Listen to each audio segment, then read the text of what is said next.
town sky, Lake Erie windows, scar stitched in a second skin. We were raised on cold and fight, every heartbeat red and white. Echo in the boards, crowd breathing fire, names on the glass like a funeral pyre. This is our house, this is our sound, from the Cleveland concrete of gold. Let's go crunch, screaming till your chest caves in. Cleveland loud, we rise again. Red and white in the blood we punch, from the first face off to the final crunch. Turn the volume past the pain, Ohio hearts in the heavy rain. Every hit, every rush, Cleveland lives in the let's go crunch. Let's go crunch. We've got stories. Good Saturday evening, everybody, and welcome to the Let's Go Crunch podcast, part of the Land Media Group. I'm Ethan Greenberg, and alongside of me is Drew Hagenbaugh, and he's not the man behind the scenes tonight. It's Mike Wilkes. Welcome in, everybody, for this special Saturday edition watch-along of the Let's Go Crunch podcast, and we'll be joined shortly by the voice of the Crunch, Kevin Arnold. What's up, fellas? How's it going? It's going pretty good, man. How you doing? Yeah, we're hanging. We're hanging. hanging. I'm doing a lot of complaining over here, a lot of moaning and groaning about sports. But hopefully the crunch will alleviate some of that this evening. Mike, what's up, dude? Nothing, man. I'm looking forward to seeing that Toronto record hit 6-1. That's what I'm looking forward to. Yeah, absolutely. I mean, obviously this team is going to give us a battle. We talked about it last week on the podcast. Toronto is going to be up for the test. And I mean, I know you got to go up there to, north of the border. And you've got to figure out what you're getting from Tim Hortons. You got to make sure you're driving, you're following the speed limit in kilometers per hour and not miles per hour. So these things are all important to note. I believe I saw Ryan Ruiz, post earlier that they had arrived in Toronto. Do you think they went to the casino? Possible, but I don't know. We'll find out what that's all about tonight. We will find out what that's all about. What do you think about the currency in Canada? Like, do you like? I know, but do you like the toonies and the loonies? Yeah, we went to a steakhouse and got coin back for dollars. I'm like, whoa, you guys ripping me off right now? I don't know. No, that is some good stuff, but you get some kind of cool stuff. You get the creature comforts of, what we're used to in the U.S. You also, depending upon where you are, you get a little bit of a British flair. You can find some stuff there that you might otherwise find in England or wherever it is. And then I guess, Drew, you said you went to Montreal for the crew games. Yeah. Probably can find some, French Canadian stuff there, right? Yeah, I mean, it was crazy because, you go from parts of Canada and it's like, oh, everyone speaks English here. Then you just go to one tiny part in Quebec and it's just like, okay, no one speaks English. It's all French. And I was like, oh, no. Because it was funny because assuming me and my brother, we went to the team shop because we went to go see crew in Montreal. And we went to go get our souvenirs from the team shop, and they just assume you just speak French. So they're speaking French to you as soon as you walk up to the register. I'm like, awkward as I'm like, I don't know what you're saying. Je m'appelle Drew. No, and then you say, Je m'appelle Drew. Comment t'appelles-tu? And you ask him what I think my brother went up there and was like, yo, hola, ¿cómo está? I was like, dude, you're gonna get us killed up here. Well, they do have, what is it? Up in Canada, poutine. Poutine, yeah. Poutine. That's like the fries with cheese and gravy. It's fries, gravy, and cheese curds. That's Yeah, interesting. it's called the fat guy treat. Well, it is. I mean, but that's a fancy way of saying it, and I like that. I do like that.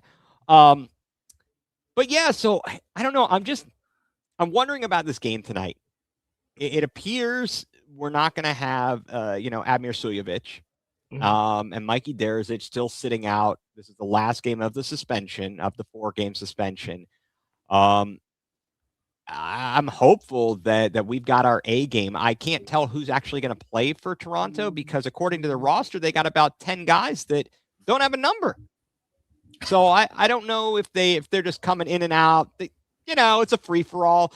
Well, maybe we should tape some numbers on like they did last week. I was going to say we got to be the most professional team out there. Obviously, I really do think so. That's for sure. Cleveland is very fortunate to have this type of an organization, the people up top, to be able to put out what they put out. It's amazing.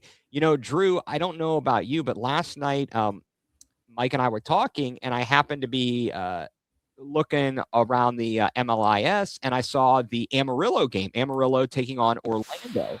Yeah. And they've got a nice, they do have a nice arena in Amarillo, but they did not have a huge crowd going on in there, which I was kind of surprised about. And it was also weird because the boards, the way they're set up, like the goal is really narrow. I'm like, what are the you? center dot was Velcroed to the floor sticking up. That was interesting. It was definitely interesting. I think if Kevin Arnold is ready, we'll add him on. Maybe he knows more about that. And I'll wait for a thumbs up. There he is. Sorry, Kevin, didn't mean to catch you off guard.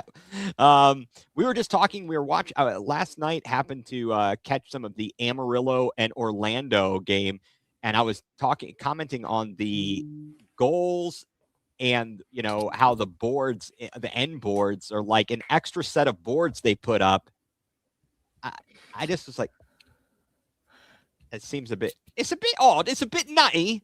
I didn't catch it last night. But I mean, I've seen places like that. I mean, it is, look, you're going to get different atmospheres, different environments, different setups at every place. Like, trust me, I would have, if my kid wasn't sick, I would have done a lot more prep for this and could even give you guys some calls or whatever during this thing. But I ain't going to know anybody on Toronto. I'll have a roster with me, but I ain't going to know nothing coming into this one. Yeah, no problem, Kevin. No, you're off duty here. We have you here because obviously you know the team as well as anybody. And so it's good to have you here and we can talk about this. This is such a huge matchup. Battle for first place in the division, and we saw what these two teams did against one another last year. So I feel like, hey, this is a big one. Have you talked to anybody throughout the week, or what's the sense around the team when they've got this kind of a big matchup? I mean, just like any other game, to be honest. I haven't talked directly with them. I just, I kind of get enough information to as I'm doing the other job and stuff like that. I just know that they approach every game the same way.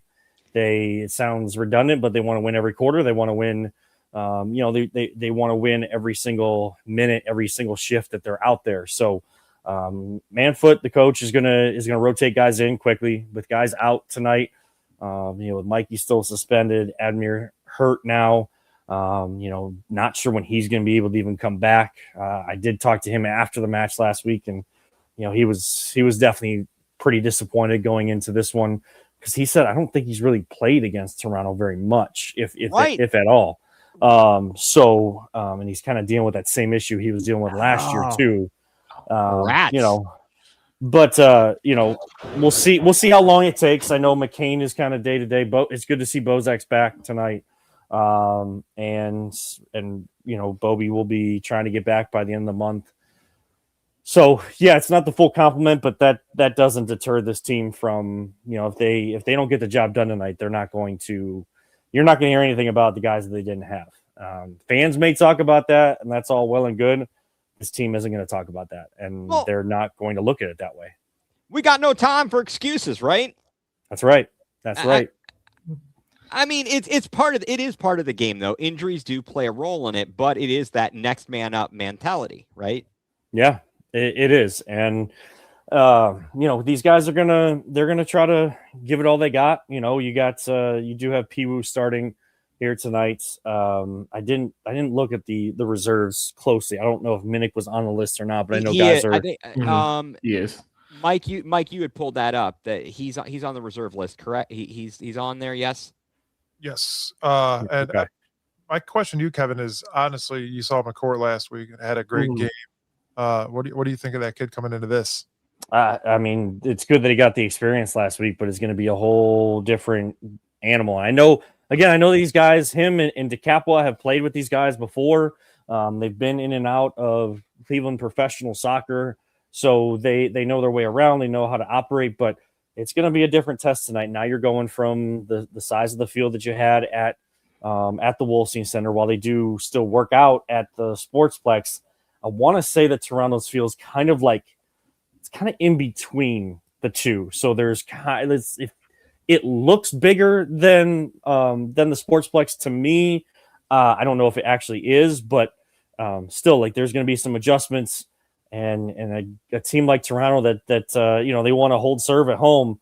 They probably viewed some of those highlights, especially the Sports Center worthy one, several times this week, and have their eyes and ears out for when number 97 hits the pitch tonight. Yeah, my question to you is, Toronto's hasn't played in almost nearly a month now. How does that affect them coming into this, and what's kind of like the Crunch's goal coming into this?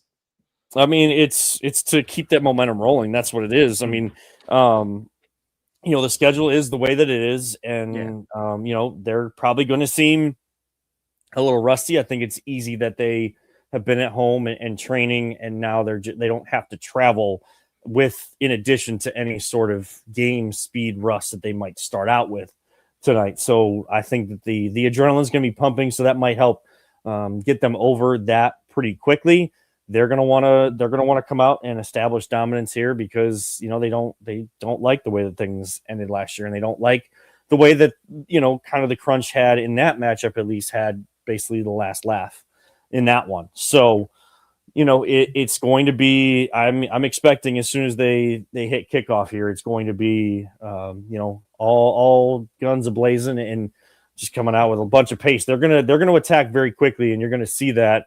It's very crucial for the Crunch not to get on their heels right off the start, and kind of get on the forefoot, kind of stay up on your toes, win that possession back. If you do get possession first, if you get the ball first, then it's important to attack and maybe try to take advantage of some of those tired legs. Hey, we got a question for you here. Being in the Wolstein Center, being in the booth there compared to the practice center, is it an easier experience for you to call the game at Wolstein or the Sportsplex, and why? Good question. Thank you. Yeah, and so I'm going to answer this honestly, but I don't want it to come across as any sort of knock against one place over the other, because I make sure every single week, and I do it out of genuine and sincerity, to thank the Sportsplex for allowing this organization to come back and to help get the word out, and at least give people an opportunity to come see this team, and allowing that place to be packed to the absolute most that it possibly could be, with all of the fire codes that all the buildings have and things like that. So everybody was safe, but it was packed to the brim. The noise was definitely felt all over the place, and honestly, it was still easy to call there. The only thing was the booth that we had, or the perch that we had there, was down on one side of the field. The reason why Wolstein Center is easier is because we're right there at center field. Like, that's what makes it easier. It's not about like how open it is and how big it is and all of those types of things. Like, honestly, like it is being up as high as we are, and it's not just high, it's back. So It's like that diagonal up and back. It actually makes it, with some of these uniforms with the names not on the back, and these teams we don't recognize, and only getting rosters a half hour at best. Some teams do put out there, at least they send like what players are going to be there, but then you get there, and I'm waiting for like the starting lineup and the reserves, and then the numbers change, and then the game starts and the numbers change. So like, I know the Crunch, and I know it like the back of my hand. Even when new guys come in, like, that memory just sits right away. I feel bad because we are the only people calling the game, and Right. Crunch fans probably don't give a crap that I'm going to say this, but I care about it from a professionalism standpoint. I want to give the opponents, the opposing team, as best of a call as I can, and fans that are tuned in for them. Like, I want to do justice to their goals. I want to make sure that we give them as best, because still in this league, it's only the home team that broadcasts the game. And I feel like a sense of responsibility to give them, give the away fans at least some sense of energy. Yeah, well, hey, I mean, I'm right there with you, and I mean, absolutely, that's a wonderful explanation. Thank you. And well, folks, we are underway. We're going to try and give our, to some commentary here as we go through and talk about it. As you'll see, the Crunch, they are in their all-white road uniforms, and Toronto in their all-black home uniforms. We saw a game again, Kevin. We were talking about last night, watching for Amarillo. I think they had the possession. They were on like a power play, and they've got like the goalie out, so they're trying to play 6-on-4. Is it kind of strange to see the goalkeeper out, during just right now? I mean, that's Philip. I'm pretty sure it's Philip Zendelik who's in goal, who is very skilled on his feet. And so that's very important to have in the indoor game, someone that is skilled on their feet. I mean, he's going to take these shots. He's going to make it difficult. And especially in a shorter field like this, like, it doesn't take as many steps to get up to midfield and over, and then back to, recover as a goalkeeper too. So that's one of the advantages they're going to have. And that's, at times, that's where the Crunch have struggled in the past, is with teams that have talented goalkeepers like that. At least early. What a save! Oh my goodness! Sorry, McIntosh goes out dives to his left. What a save! I mean, the attack, like you talked about it, not getting on their heels right away, and it looks like Toronto is out there, and they're on the way. Although the ball is that a goal? There we go. There it is. All right. Look at that. And the Crunch on the board first. Let's watch the replay here. What a play.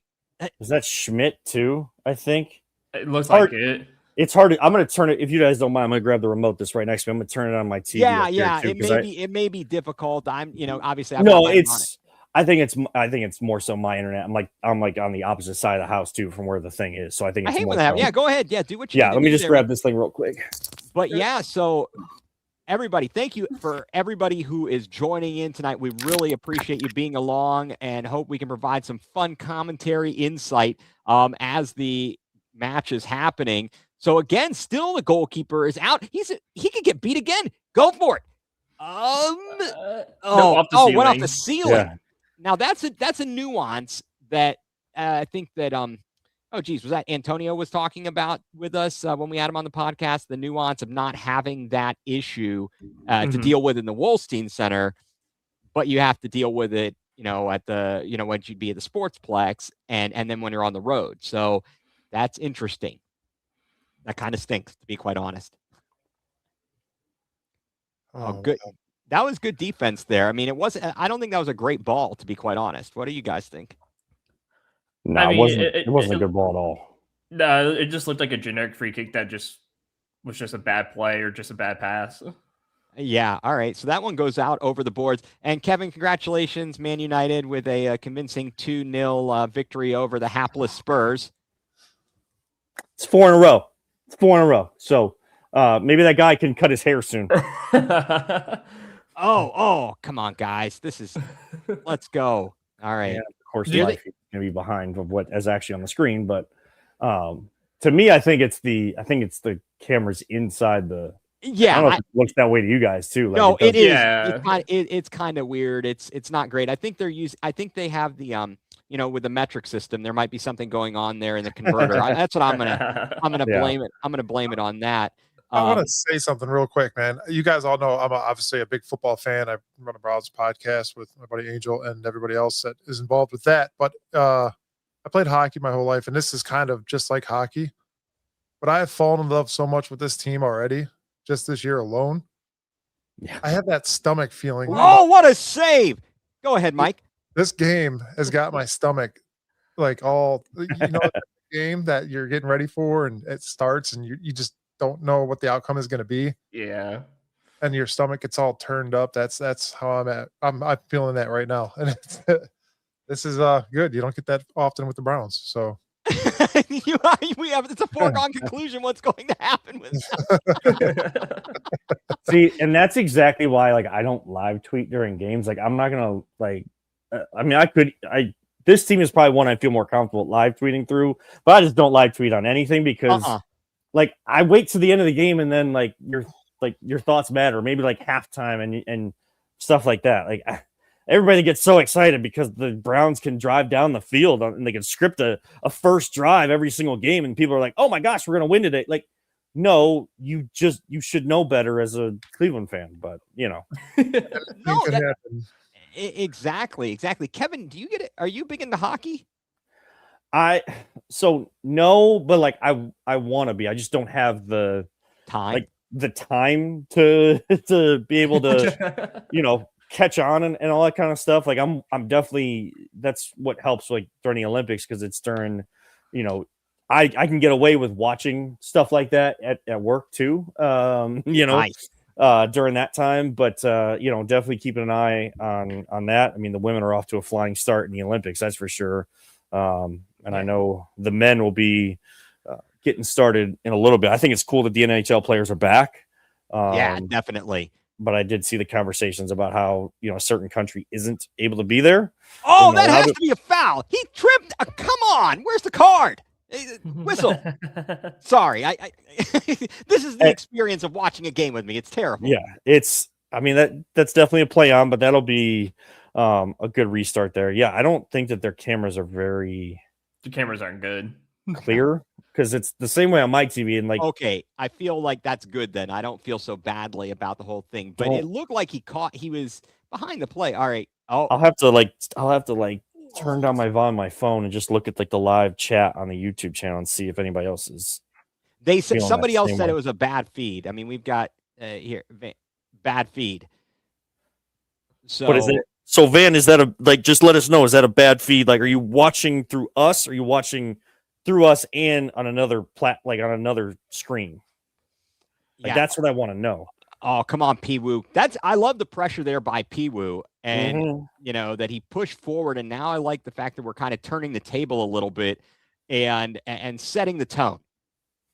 You know? Yeah, I guess as I look at this, my wife just texted me from the other room saying, "Yeah, it sucks." So, so thank you. I don't watch like game by game MASL, but I do, like, I see all the highlights come up on my social media feeds and stuff. And I'd love to get like a light show like some of those teams have in their arenas, like where it like flickers on and off and stuff. But you know, one step at a time. We finally got back to the Wolstein Center. I can't be exactly. Did you ever see them? I know. Well, Mike, you and I are a little bit older than the other fellers here, but do you remember the movie What About Bob? I do not. You never saw What About Bob with Bill Murray? I saw Bob the Builder. Oh, Bob I was gonna say I saw Bob the Builder. I mean, he's solid, but like baby steps to the mail. He was like paranoid about baby steps to this baby. So I feel like the Crunch, baby steps to the Wolstein Center, baby. Yeah, I mean that financial commitment and whatever the expansion fees are, I'm sure probably pretty hefty. Yeah, it's definitely. I mean, I've heard some numbers. I'm not going to.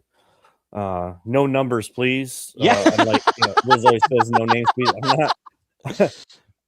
I don't have sources like other people do, but like I have some heard numbers. I don't want to say them because I don't know that they're accurate, no. I just know that I know for a fact that it's hefty pricing, and I for people that like wonder why the Crunch aren't there in MASL and all those types of things, I'll just give my sense on it. And this, you can call it biased if you want or not. I try not to be. All I know is, or all I think is, this league was set up because of how expensive it is to try to, like, at the top league, what people consider the top league of indoor professional soccer here in the United States. I think that the fees were so outrageous, and even like the lower tiers, that they tried to set up this league so that plenty of teams had the opportunity to still show what they had and show that they are top competition, even though they could only buy into maybe the second or third tier of MASL. That's my opinion. That's my thoughts. And that's just where it's at. Well, right, because the team, when the Crunch came back, they were what, in MASL 2? Yes, MASL 2. Okay. And now, does MASL 2 still exist? Yes. Okay. Yeah. But we did, Yeah. but this just broke off. There's also an MASL 3 now. Yes. Okay. I gotcha. Yeah. It looks like there's a good game going on in the background there in Toronto. For those, and again, folks, thank you all for everyone who is tuning in with us, and thank you to Kevin Arnold for being here along with us. We really appreciate his time. I know that family is super duper important. So for a Saturday night, for him to be here with us and talking with us and not sitting with his wife and son, we truly appreciate that and understand it.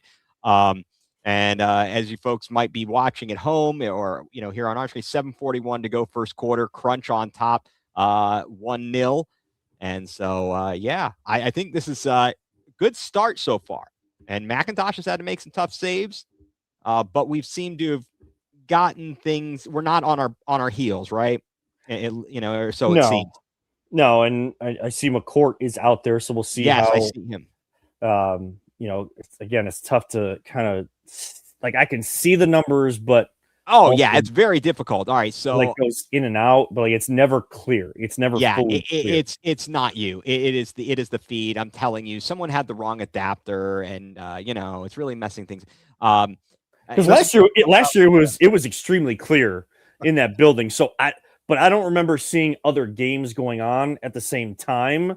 And it's just the facilities you're in, there's you get the time in the building. So it might be there's a lot of people probably using bandwidth in that building.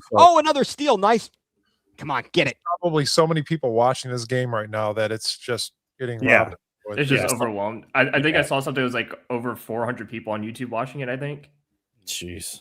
That's good. That is fantastic. Well, it's just a good thing for the league because you could tell it's starting to grow more and more each and every game that's passing by. Every time I watch other games, I watched the Amarillo game yesterday and it was 500-600 people watching. It's wow, they're actually getting some decent numbers now. Mm-hmm. Yeah. And where are the stands here? I would assume I see bleachers over in the corner, but I also assume there's probably some behind. Above them, yeah, because I'm because they put last year I thought that they were on the opposite side from where the benches are. Mm-hmm. But now they have that screen up that's a sheet over top of that glass so that you can't see to the other side of things. I don't really see fans there.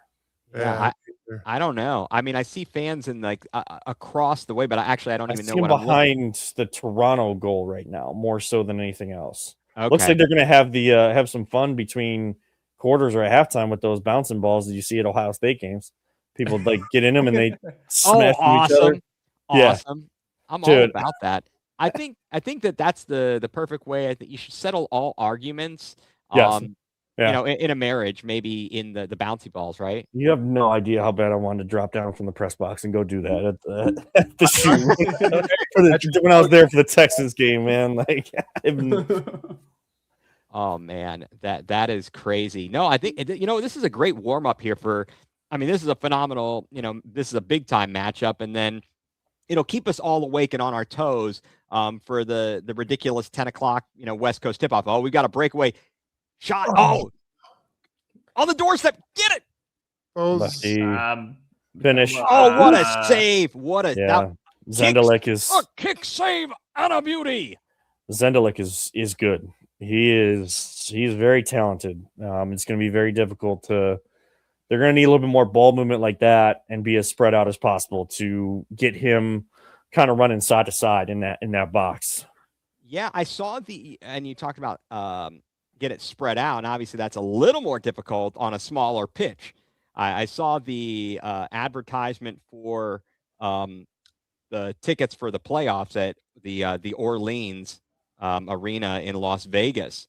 Hopefully that gives them a good venue to play at. I'm sure it will. I'm sure they wouldn't, set it up there if they couldn't.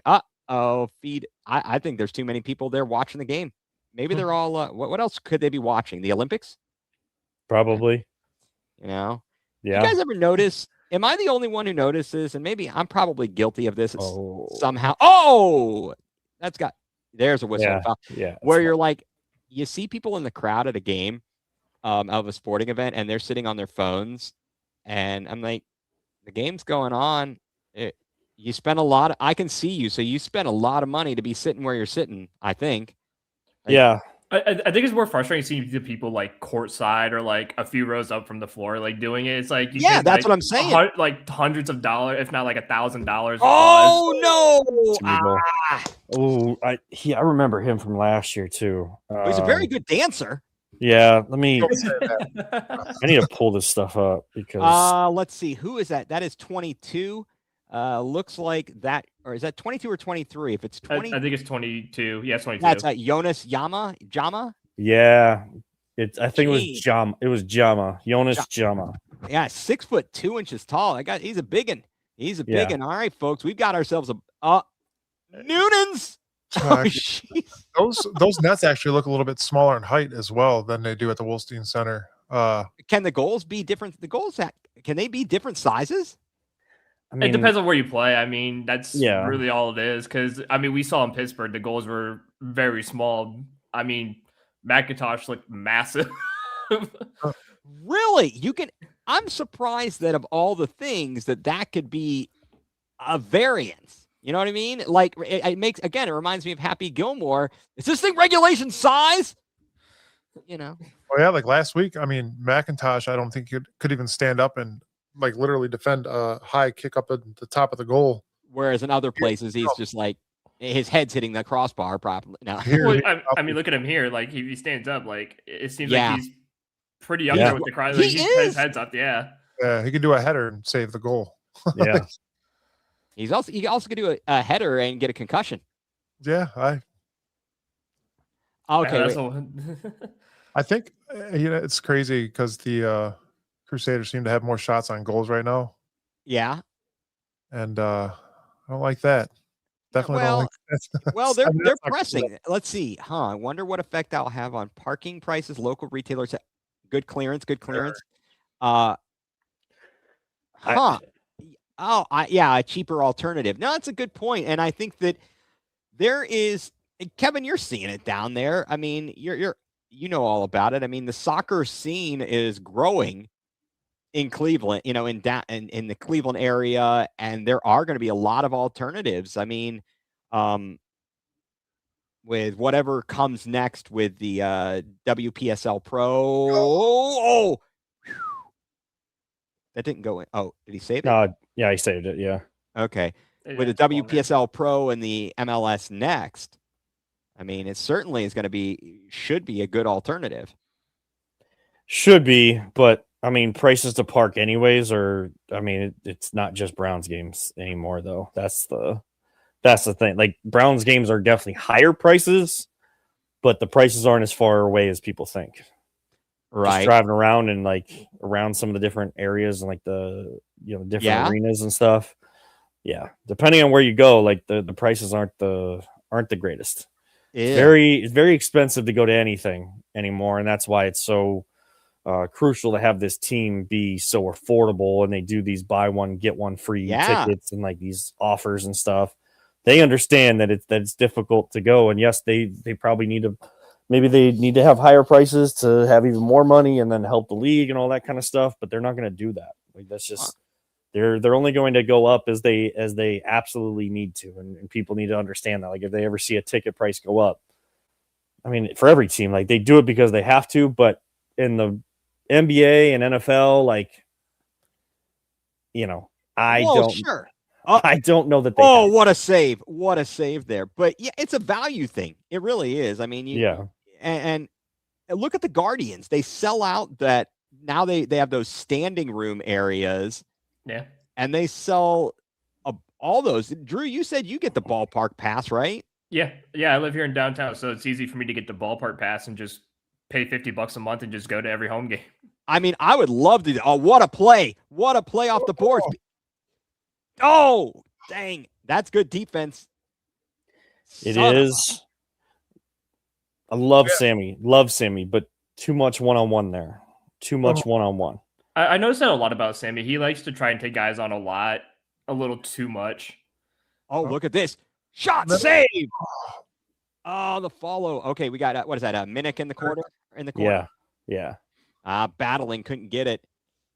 Yeah, like when we had Andriana on the show, she was saying this is a very family-oriented sport for them, and they like to make the tickets as cheap as possible so everybody can come and enjoy the game. And if you guys want, crud. Oh, good save. Nice job. yes, Get rid of it. go to the clevelandcrunch.com/tickets and get your tickets for the game. And what is that game on the 21st? Next home? Next Off home the game is board. 21st. Oh, couldn't get the follow. Yeah, the next Yeah. home game should be next weekend, or in 2 weeks, huh? 2 weeks, yeah. Is that the end of the quarter? I believe Yes, that's end the of the first. end Yeah, of the and first the quarter. first, a 1-1. Wow, God, I- I mean, I hope for everybody who is, watching. Oh, okay, now that's an I didn't even. Thomas is, Nagy is not in this game. Now, what's going on? Is he just not there? Or is he injured? I don't know I mean, if there's any official status on him, I apologize. Yeah, I don't, because sometimes they'll post like the injury report, but Right. not always. So I gotcha. Wow. What I mean, what are the impressions here from the first quarter? I mean, I think that was pretty darn evenly matched. I would actually give the edge to Toronto in that first half or that first quarter, because I mean, Drew, I don't know how you feel, but I just felt like the Crunch are still trying to, even though they practice in it, they're still trying to adjust to how quickly, because like those outlet passes are over midfield when really, that would be only as far as midfield at best in the Wolstein Center. So I feel like they're not really adjusting and not transitioning as quickly because they're not doing it the way that they need to. That's an interesting question about Thomas, about possibly, being from Hungary and his visa. I don't know. That's very interesting. I ain't getting into that. No, neither am I. But it seriously is interesting nowadays, even for the baseball, the NHL and the NBA and MLB all having teams north of the border. That creates interesting situations there for sure. I don't know. I know I've got friends who complain about the international NFL games, and I'm like, well, we're getting more. Oh yeah. Look, it's all about the Benjamins, and as long as the players, if they want to fight back and they don't want to do it, that's their deal. I don't know. I don't know how much it really affects the fans per se. You get at least 8 home games, unless you're the Jags, because they play 2 games in London. But who goes to those games anyway? I mean, those stadiums are actually pretty. It seems pretty packed in those places, but oh, you mean in Europe and wherever it is? I mean, more so I think England than anything else. I don't know how the games were in. I feel like Germany was pretty good. I think they're generally pretty full from when I watch them. I mean, as far as I could tell. So, I think they're well attended. I guess, I was half joking about people going to Jacksonville, showing up for their games, but though, they get to hang out in that cesspool. I mean, hot tub or jacuzzi or whatever. Hey, we can't take shots. We can't take shots of them because they're actually a team to actually turn things around in 1 year. No, so. I want to be that team. I think that we could do I was thinking about different parody songs for Todd Monken. And I was thinking, which they've been playing, and I think, what is it? Try to understand. He's a Monken man. Yeah. Do not quit your day job. Folks, man, the second quarter is underway. 1-1 battle here of the undefeateds, the Crunch, and the Toronto, the Canadian Crusaders.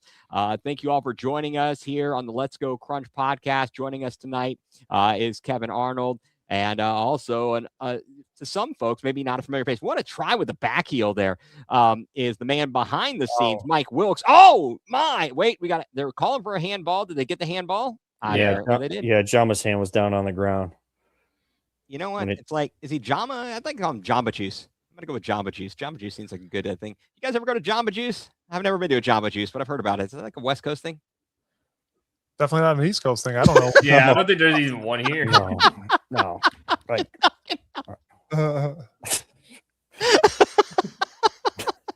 Kevin, I'll bring you some Jamba Juice on the 21st. thanks. Andrew. Yeah. Yeah. Oh, that's a nice outlet. Come on. Oh, man. Nice redirect by the defender. Okay, here we go. Got something work to the right foot. Save. Man. They like to kick into the opposing team a lot lately. Yeah. Well, you know what I find, Kevin, I think about this with hockey and sometimes here in indoor soccer or even outdoor soccer. It's like, shoot. Just, oh, there it is. Goal! Pee-woo. Now, that was good pressure that got there. Nice here on the replay. I mean, that was a great job using the board. That's Sveko. It's a Pee-woo. Yeah. Oh, man. Nice. So that's what's so crucial about having to defend, like guys being, having to play every position. In the outdoor game, you're supposed to know every position anyways, but having a strong defender like Sveko being able to get that high up the pitch and still have time to get back. Now, when you do that high press, now it's defender skills against, and defender against defender who's got the better skills, and Sveko is definitely going to be one to win that battle more often than not. So that's crucial right there. I'm assuming he was like a wing back or something. Yeah, outdoor. I think so, yeah. Yeah, that makes a lot of sense. Well, right there, you know what worried me about that, fellas, is right there after we score the goal, Toronto is like down at the other end, and Liam McIntosh is having to make a tremendous save. It's like, come on, guys, we can't do this thing again. But here's a corner kick opportunity. No one there on the doorstep. That was the point I was going to make when Kevin asked me that question, was the fact that, it's the same thing last week. You score a goal and you give up a goal almost immediately after kickoff. That was Lansing. That was a couple of weeks ago. All right, Mike yes, Mike in the UK, couldn't sleep, so he decided to join us here. I'm so glad he's awake for this. Good times. Good times here. What are you prepping for tomorrow, Mike? Yeah. I at least slightly have a dog in that fight because of ties with my sister being out in Seattle, and so I've always kind of liked their colors. But I don't really care who wins tomorrow. Like, I don't have an issue with the Patriots or anything. But all I know is I'm getting homemade jambalaya tomorrow. Jambalaya. Yes. Homemade. Who's making the homemade jambalaya? Oh, so we gotta race the ball off the boards. Oh, shot, save. Son of a. That's my court right there on the doorstep. Man, my aunt made it this time. Like my wife and I, we have the recipe now. It's my grandmother's, like my mom's side of the family, her mom's family, because they are Creole, they're Cajun. Like they kind of a combination of coming from France, and basically Cajun is like a combination of Spanish and French influence. So New Orleans, like, I would love to go back there. The last time I was there, I was only one years old. So, would love to, now that both grandparents are gone, would love to, try to take a trip and honor them, if we can down the road. But just like anything, money ain't there. I ain't got the money. Well, as long as you don't bet, as long as you're not, betting with Parlay Paw, you're all right. I don't bet. That's the best part. I don't bet. That is good. I am not a gambling man, although I may have shared the story with some people, maybe none of you. A couple of years ago, I think it was the Super Bowl that Kansas City won, maybe in overtime, 38-35. Mm-hmm. My son proceeds to tell me after the game, He's like, all right, hey, I win a prize in my class. We all got to guess the score. I guessed the exact score and the winner. Why didn't you share that with me? That would have been a nice gamble there. I could have put $1 in and won a nice chunk of change, buddy. Quit hoarding the secrets. Yeah, that ain't my game, that's for sure. No, I have a hard time playing, even fantasy. I get so frustrated.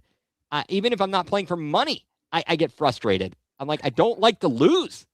Very difficult. So Just I am not remember- a huge fan of basketball at all. And I did the $5 thing where you get $5 to place a bet. Yeah. I won a little bit of money on a basketball parlay, and then Nice left-footed shot. Good save. I put like $15 on some crazy 7-leg parlay once and won like $180 or something, and that was it. That was the end of my gambling career. I'm like, I'm leaving on a high note. I'm done. That's it. No more. Yeah. Yes, you did a Costanza. You left on a Yeah. high note. You left on a high note. Yeah, after the class. Yeah, I'm done with sports betting. Well, actually, yeah, because now you're like, okay, is anybody else on the take potentially? I hope not. No. But that's tough, man. That sounds. The more you hear, the worse it sounds, right? I'm telling you, like, these guys think they can get away with anything. So he's Class A won't be the first, and he's not the first. He won't be right now. He won't be the last. I can tell you that. But I mean, that's for all sports though, not just. I got to remember that my TV is behind here. Like I started looking up at my TV, and then I don't even know that action's going on in front of the net, and I'm like talking over a potential goal or whatever. Like, what a terrible announcer I am. No, you're not. You're great, dude. When you're at home sitting there watching the game, do you kind of announce to yourself, or do you not announce out loud?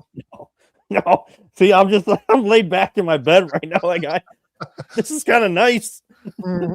Like, plus I have the option to actually use the restroom if I need to. That is a bonus. I'll tell you what, man. That's a very important thing and a whole strategy.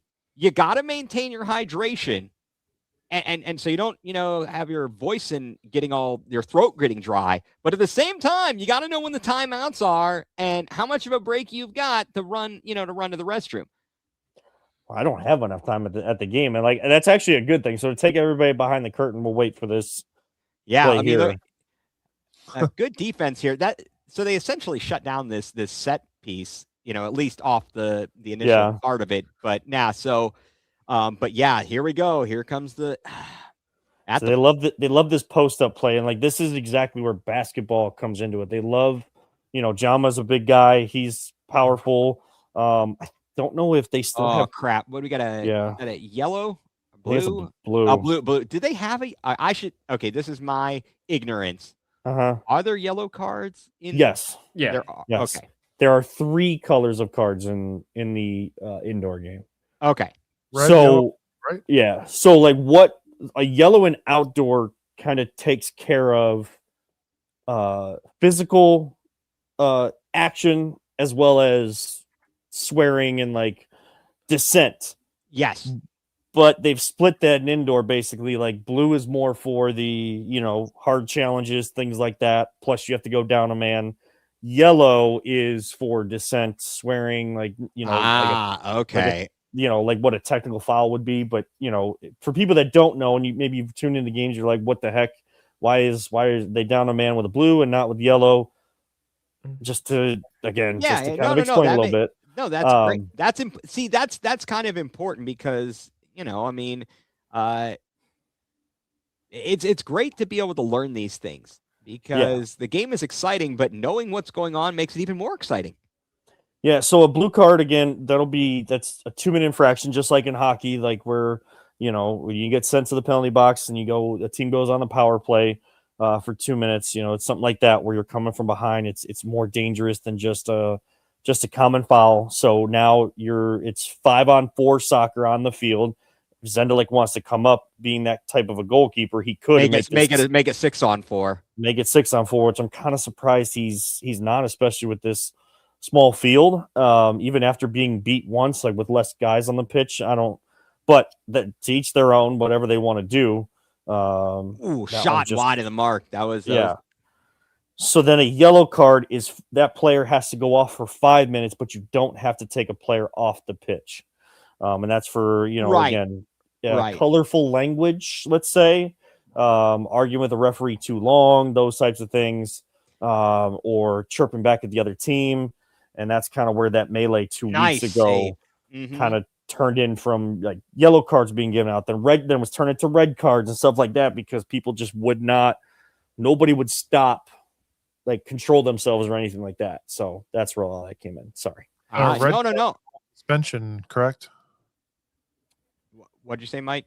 A red card could hold a suspension. Yeah, at least the one game it gets reviewed, and that's how there was more to the whole situation. And I know one player from Lansing got 3, and Mikey got 4 because there was more stuff going on than just what initially got. So like there was stuff beyond when they got the red pulled out.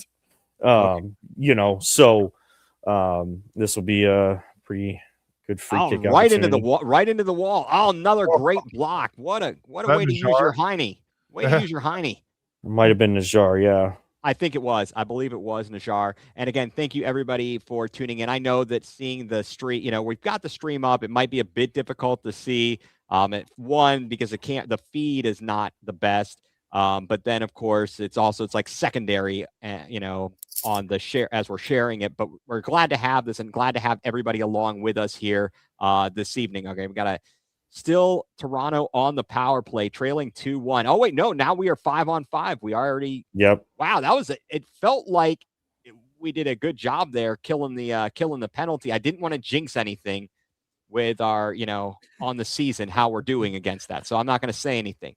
I know, Kevin, you don't believe in the broadcaster's jinx, but I've done it. I do it on the regular. If someone goes to the foul line and they're a good foul shooter.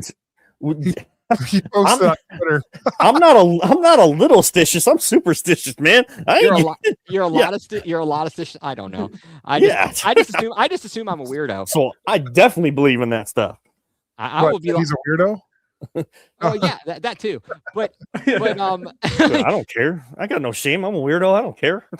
No, not I'm a weirdo. I'm a nerd. I'm a loser. I watch Bluey on the regular. Even my kids not watching it. Like, come on. Like, I don't care. Hey man, anything you can do. It's like it's bonding. I watched a lot of, we watched a lot of Nick Jr. with my kids. There was a lot of Team Umi Zumi going on, and Team Umi Zumi. What a poll. Yeah. Oh, man, bubble guppies. Gotta have some bubble guppies. Oh, look at this. Come on, let's get on the attack here, guys. Oh no. Just wish we could watch Bluey and Paw Patrol again. No. Oh! Wow. That's good. Okay. Hey, there we got a whistle and a foul. Did I see? No. I thought I I saw somebody in the corner, but that was. Oh, is that Randall? Dude, are you okay, Mike? I'm hearing noises out of you.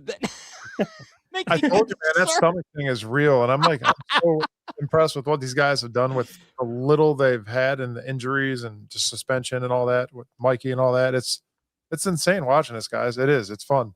This is some of the most fun sports moments. And he tried to do the like Steph Curry behind the back pass. The no look behind the back in the finals, and it didn't work. Didn't work for Steph Curry either. I'm thankful for Steph Curry, doing that. The mouth guard. Oh, that was amazing. Man, LeBron was up in his head. He was in his he had him ticked off, man. And can't believe that's been 10 years already. I'm getting old. I'm feeling very old, guys. Jeez. First you're singing, now you're talking about being old. Dude, I'm a jack of all trades here, but we got to play defense a little bit better. Let's go. Come on. I'm trying to look for this picture of Kevin. I got hard at work last week, and it's impressive when you guys see him there. Me and you see him, Andrew. It's right at that table. All right, watch him on the pivot here. Oh! Save. Good clearance. Good clearance. I put all my stuff on Kevin's table, and he gives me the look, and I take all my stuff off of Kevin's table. I think Gianluca is gonna, give you the people's elbow. I think that's what was gonna happen there. So here's the thing. I don't think that we're defending poorly. I just don't think we're not controlling anything. No, we're just kicking the ball out, and we're not trying to string pass. We're not stringing passes together. Or No, anything. we're trying to go one on. We're trying to go one on one or one on two, yeah. and we like it's just not it's- working. that's where all the injuries and stuff like that. Like you can't make an excuse for because these guys. There's plenty of veterans out there. They know better than that. Yeah. How's McCain doing? Spraggling. He's been injured all year, and I mean, hopefully he gets back soon. I think he's close to getting back. Yeah, he's day to day. You know, he's gonna be better. But he's day to day, and wrong sport. Went to the wrong franchise there. My bad. Damn, Stefanski taking shots and he's not even here anymore. He's catching strays. All right, Aaron Goldhammer. Everybody is fair. I mean, I don't go to the same synagogue, but Eric Golding. We got to do. That's what he does. He takes shots at people that aren't even here anymore. I know. I see the clip. I see the clips on on Twitter all the time. I'm like, who's he talking to? I was like, why is he talking about this guy? He's not even here anymore. He's been here in like 5 years. Oh, man. Oh my goodness. And I can do that because Aaron knows I would give him a hard time. That's all right. I love you, Aaron. I think, Dude, I gotta make sure I keep well, it's interesting. Keep the level. Yeah. Well, Gotta keep my job, y'all. Yeah, no. I think that sometimes he takes it all in stride. Oh, speaking of taking in stride, what a shot. Here's Minnick.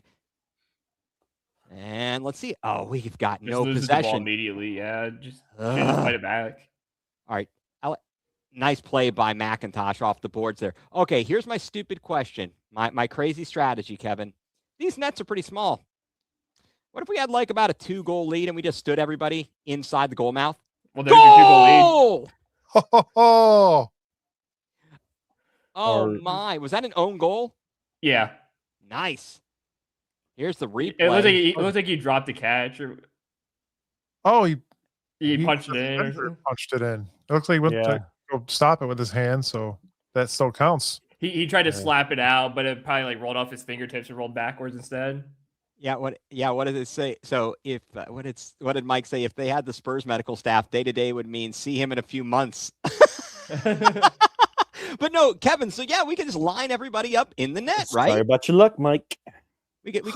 We're all. Hey, look, you got three. You got me and Drew, Spurs fans. You got Mike over there. You got Mike across the pond. Dude, I haven't been able to say crap about my team for a while. Give me enjoy it, man. 2 minutes, man. Well, No, you enjoy it. Yeah, It's not your fault we're bad and full of injuries. Wait a second. There it is. Vicario signed for Toronto. With that on goal, yeah, he did. For those watching who might not know, Tottenham Hotspur goalkeeper Vicario is terrible. Of course, his defense is terrible too. But yeah, so Kevin, what do you think? We could put everybody in the net, right? You better be wearing cups. Okay, so great. Wear a cup. I have pictures of Najar and somebody else just standing there ready to defend a goal at a penalty shot, or not a penalty shot, but on the side, and they're both just standing straight up. Oh yeah, like protecting themselves. Hey man, you got to do that. All right, what do you think he's saying there? He's like, all right, guys, I got to go to the Tim Hortons later. I'm very upset about this. You need to finish this game. You guys don't get to go to Tim Hortons if you don't win. No kroners for you. Let's go. No kroners?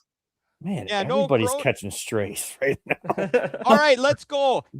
Ethan's taking on an entire country right now. Easy. Oh man. Hey, be careful. They're not that far away from us either.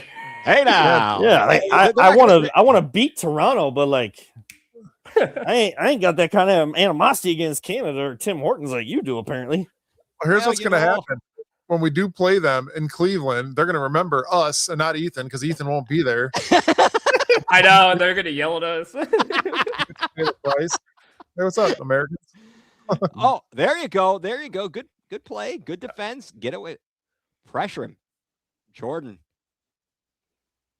heck of a player. I mean, he's El Capitan, but so he ought to be, right? It makes sense here. We're down to about the final minute here of quarter number 2. Cleveland on top, 3-1. Let's see if they can hold. I mean, fast moving half, isn't it? thankfully, It felt fast. Yeah. That way. It's only been 45 minutes. thank goodness. Let's not have it slow down too much. I mean, and that's good because it's been pretty clean play. Get it. Oh, great job by Toronto not allowing the counter there, to be able to get a long shot on him. All right, good job. There you go, reset. Yeah, I feel like, I don't know, 30 seconds is not like, I know there's no shot clock, but it'd be hard to control for 30 seconds. Although they could play the four corners offense. Speaking of four corners offense, we're missing the North Carolina Duke game, but I really don't care about that. Although I know, like, how is Paulus a North Carolina Tar Heels basketball fan? I don't want to get into that. Okay. Because I'm a Duke fan, my comment wouldn't be nice. Oh, okay. Well, how are you now? Are you like an Ohio State Buckeyes fan, basketball fan, but you also would root for Duke? Oh, Yeah. Nice shot. Wow. Yeah. It's like Ohio State men's basketball has been irrelevant for ever since what's his name? Thad Matta. Since they gave him the old hidey ho. All right.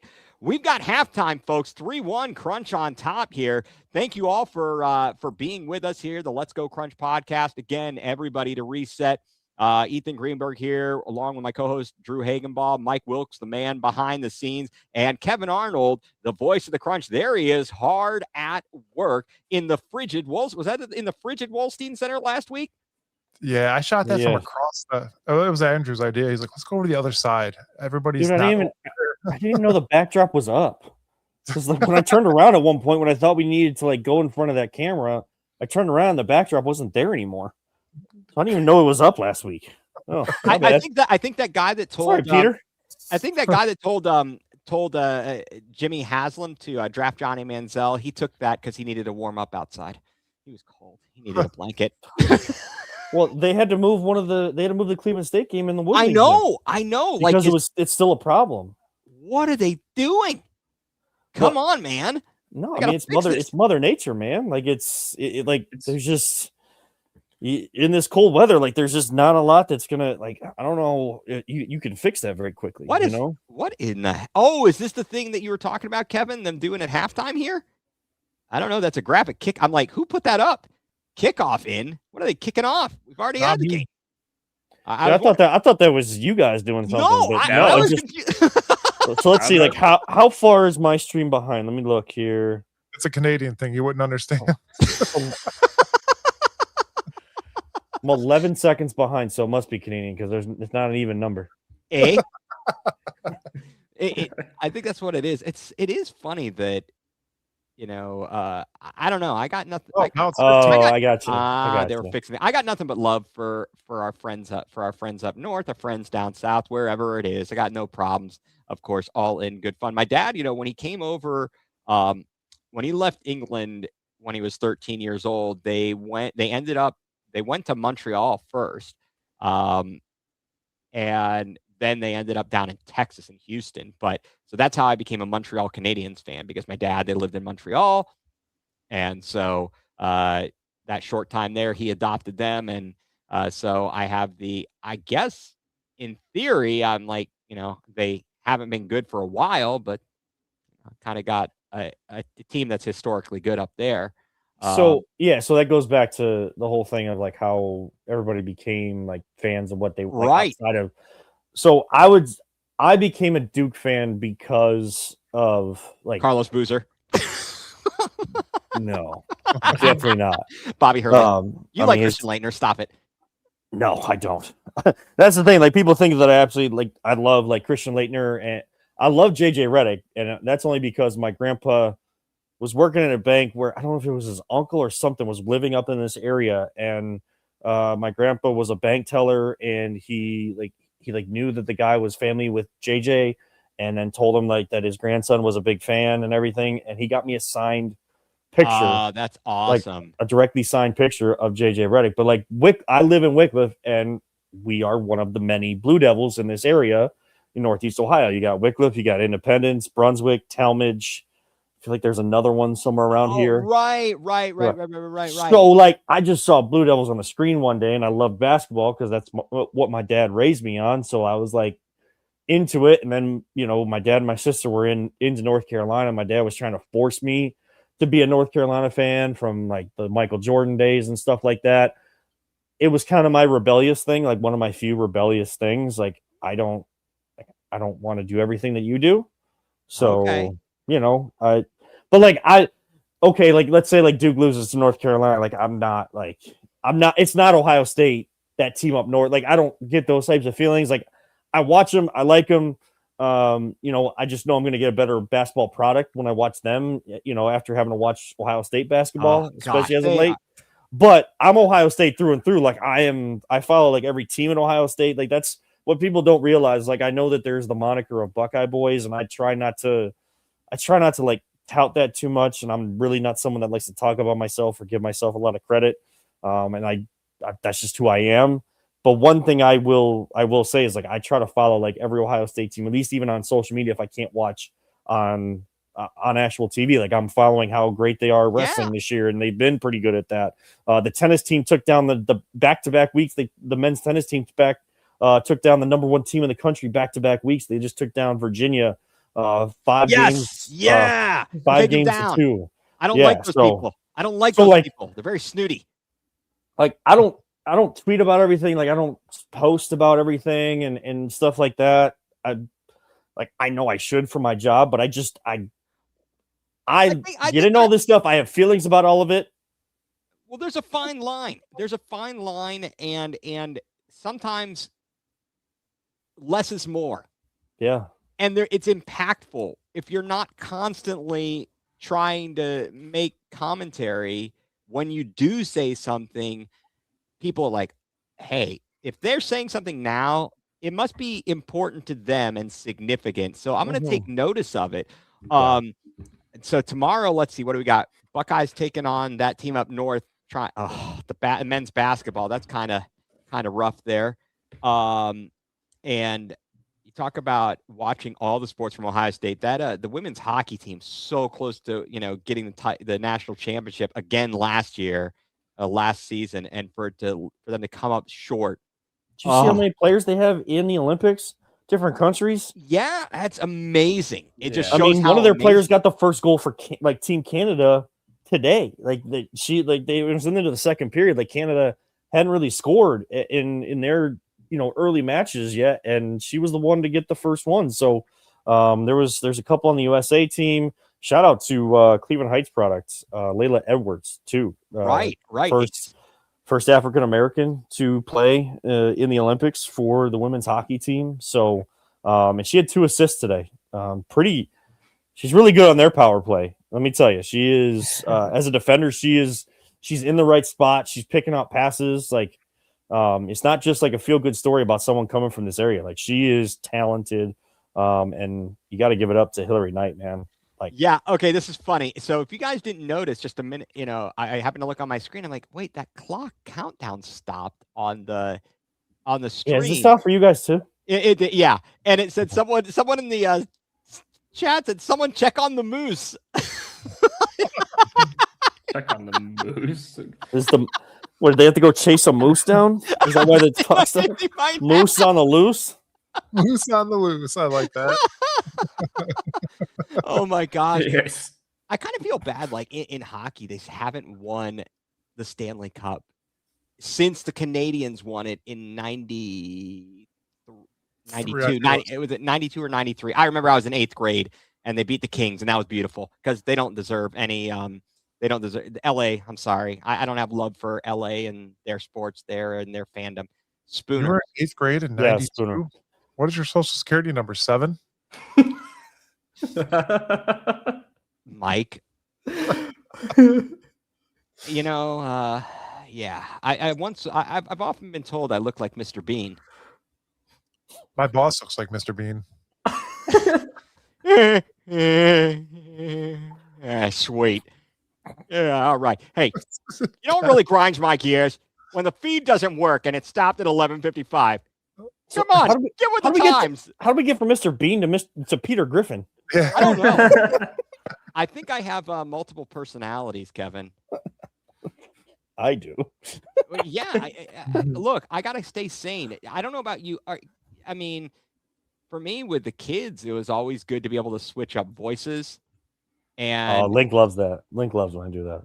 yeah, I don't know about you. I'm a big. I can do the Elmo. La la la la la la la la. Elmo's world. Oh boy. Oh boy. She did Link- that live. Yeah.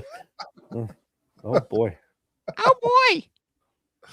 But me, Lincoln calls him Melmo. Melmo, I do. Yeah. Me love Cookie Monster. Oh, he loves Cookie but he won't watch Sesame Street, but he loves the toys. Toy? He knows who the characters are. He doesn't watch like the actual shows of Bluey or Paw Patrol or Sesame Street, but he loves the toys, loves the characters. Like I'm watching, like he knows how to work a tablet, knows how to work a phone at like 2 years old, and he's watching like Spanish versions, like Spanish dubbed versions of people playing with toys of the characters he loves.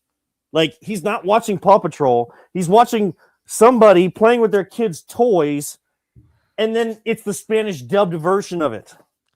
Yeah, I have a problem. I take, I don't know if I take issue with it or whatever. I see my kids watching things. I'm like, can we I don't know,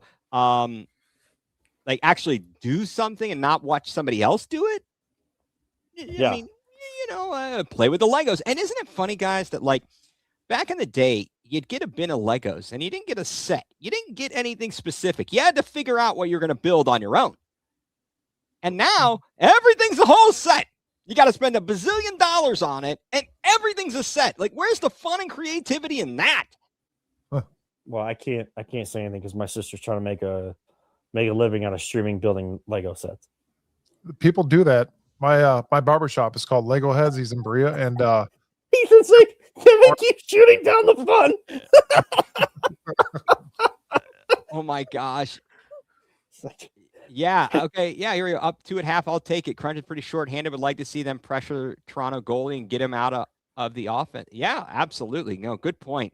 Drew, what do you want to see from these guys? Because I have some thoughts on this, on what we saw in the first half. Yeah, no, I would like to see a little bit more possession or a little bit more control. Obviously, we're just kind of just we're getting into bad situations on the defensive side of the ball where we're just trying to hurry up, get the ball cleared out. It's coming right back, and I would like to see a little bit more. I know the field is short, but I like to see a little bit more spatial, play out more space. Moving the ball a little bit better, not trying to force, one-on-ones. Trying to actually, even if you just go one-on-one, but you have nothing in front of you, just pull it back, play it back. Just retain that possession a little bit. So I would like. Is Drew moving, or is he standing still? Is he frozen? I think he's on a Canadian network as well. Everything works fine for me. So I'm looking at him and I'm like, yeah. It could just be shot. What do you think, Kevin? I mean, what's your thought? So I want to see a better balance of patience and pace. Yeah, like that. Those are two trigger words for me that I always coached by too, because I want to when they win possession back, I want to see a little patience to force Toronto, especially when they win possession back deep in their own territory. I want to see some patience and force Toronto to retreat and then start to get the offense going instead of just trying to everybody just straight runs. It's the outside receiver just running go routes all game long. I don't want to see that, but when you do get those opportunities, having that ability to kick it into third gear and get that pace and take advantage of the numbers, because they are getting some number advantages. They're just, again, they're still trying to do one-on-one, and they think that with the small space, they have to do that, and they just don't. Yeah. That's what I mean. That's why I'm saying, even once you get into this position, you just pull it back and just retain that possession just a little bit. Force them backwards, force them to actually come back and play the opposite side of the ball. You're giving the ball away too quickly, and it's, it doesn't help in the case. And that's why their goalkeeper's allowed to play so far up, is because he's, at this point, he doesn't seem worried that the Crunch were just coming down the field. He's like, we're gonna win this ball back in a matter of a second, so I could play up as high as I can. Now, obviously, we scored in that first goal where he was high up, but that was just a bad pass on the goalkeeper's part. But like Kevin said, it's just pace of play, but also too just being patient with that ball and retaining a little bit of possession just to keep yourself off the back foot.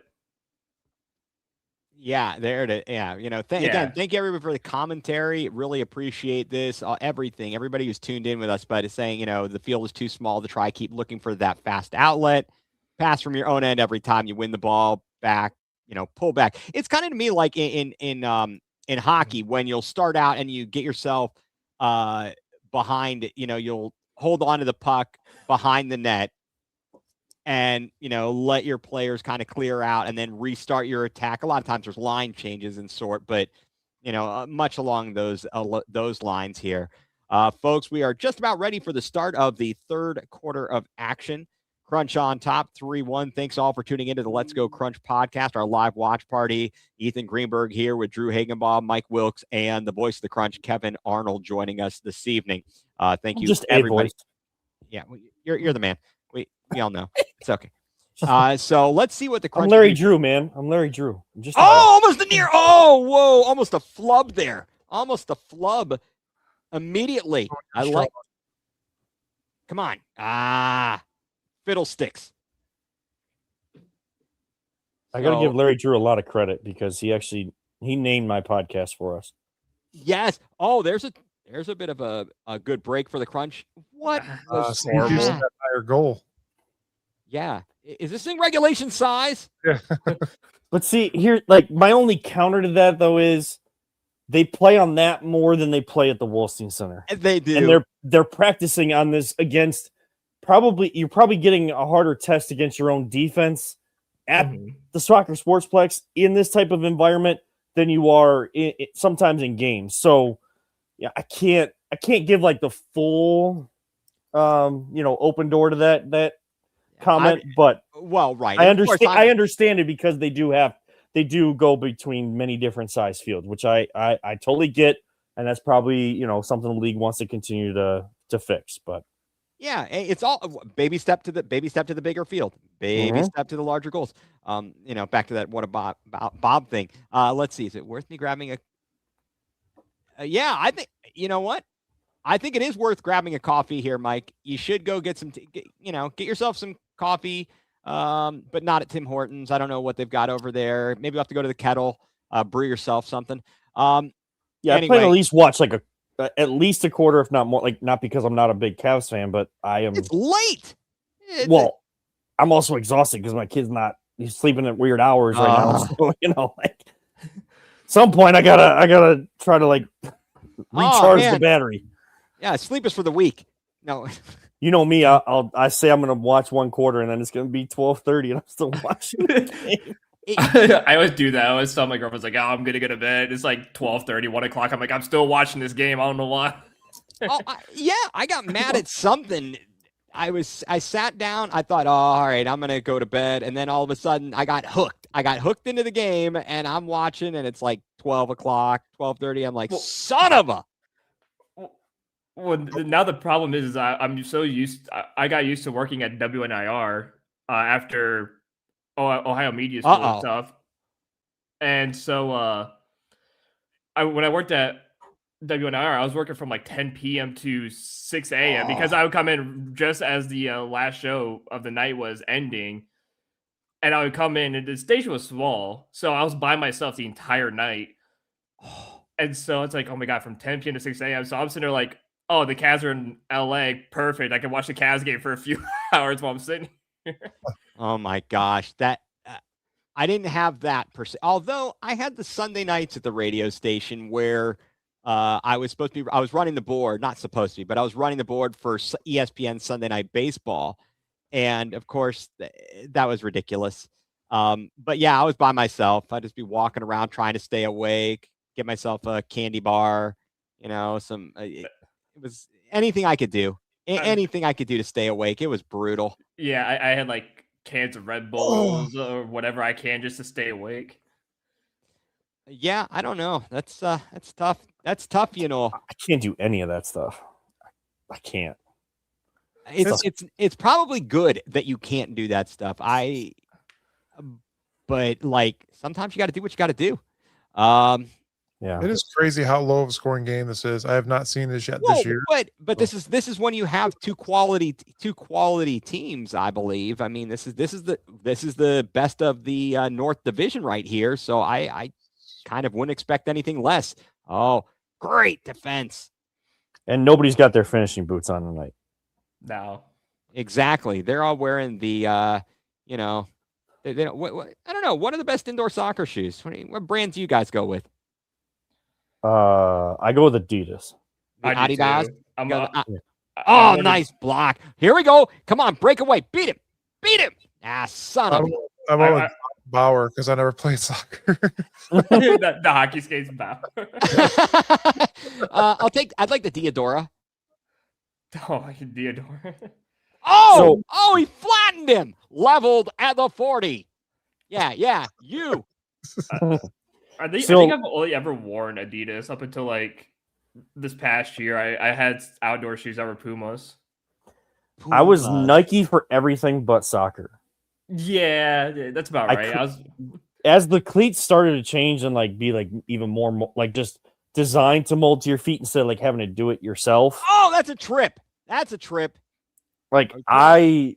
I started to like Adidas just fit my feet better. And I always had those like I had the F50 tunics where you could like change out the cleats. Yeah, I love those things. You go from like turf to grass to slightly like metal studs and stuff like that was. But in high school you couldn't wear those anyways. So Yeah, I'm sure you guys could all agree with me because Andrew's about to hit his 30-year mark here. Oh. Soon we're all going to be wearing the white dad New Balance shoes. So No, the it's the Nike ones, the Air Monarchs. the Air Monarchs. I told Mike during the crunch game last week. I was like, you know what's crazy? During college, I told my dad like it'd be nice that if I can get some new shoes or something. So for Christmas, he got me Air Monarchs. I was like, you expect me to roll up in college in Air Monarchs? I still wore the same bust-up shoes instead of wearing the Air Monarchs.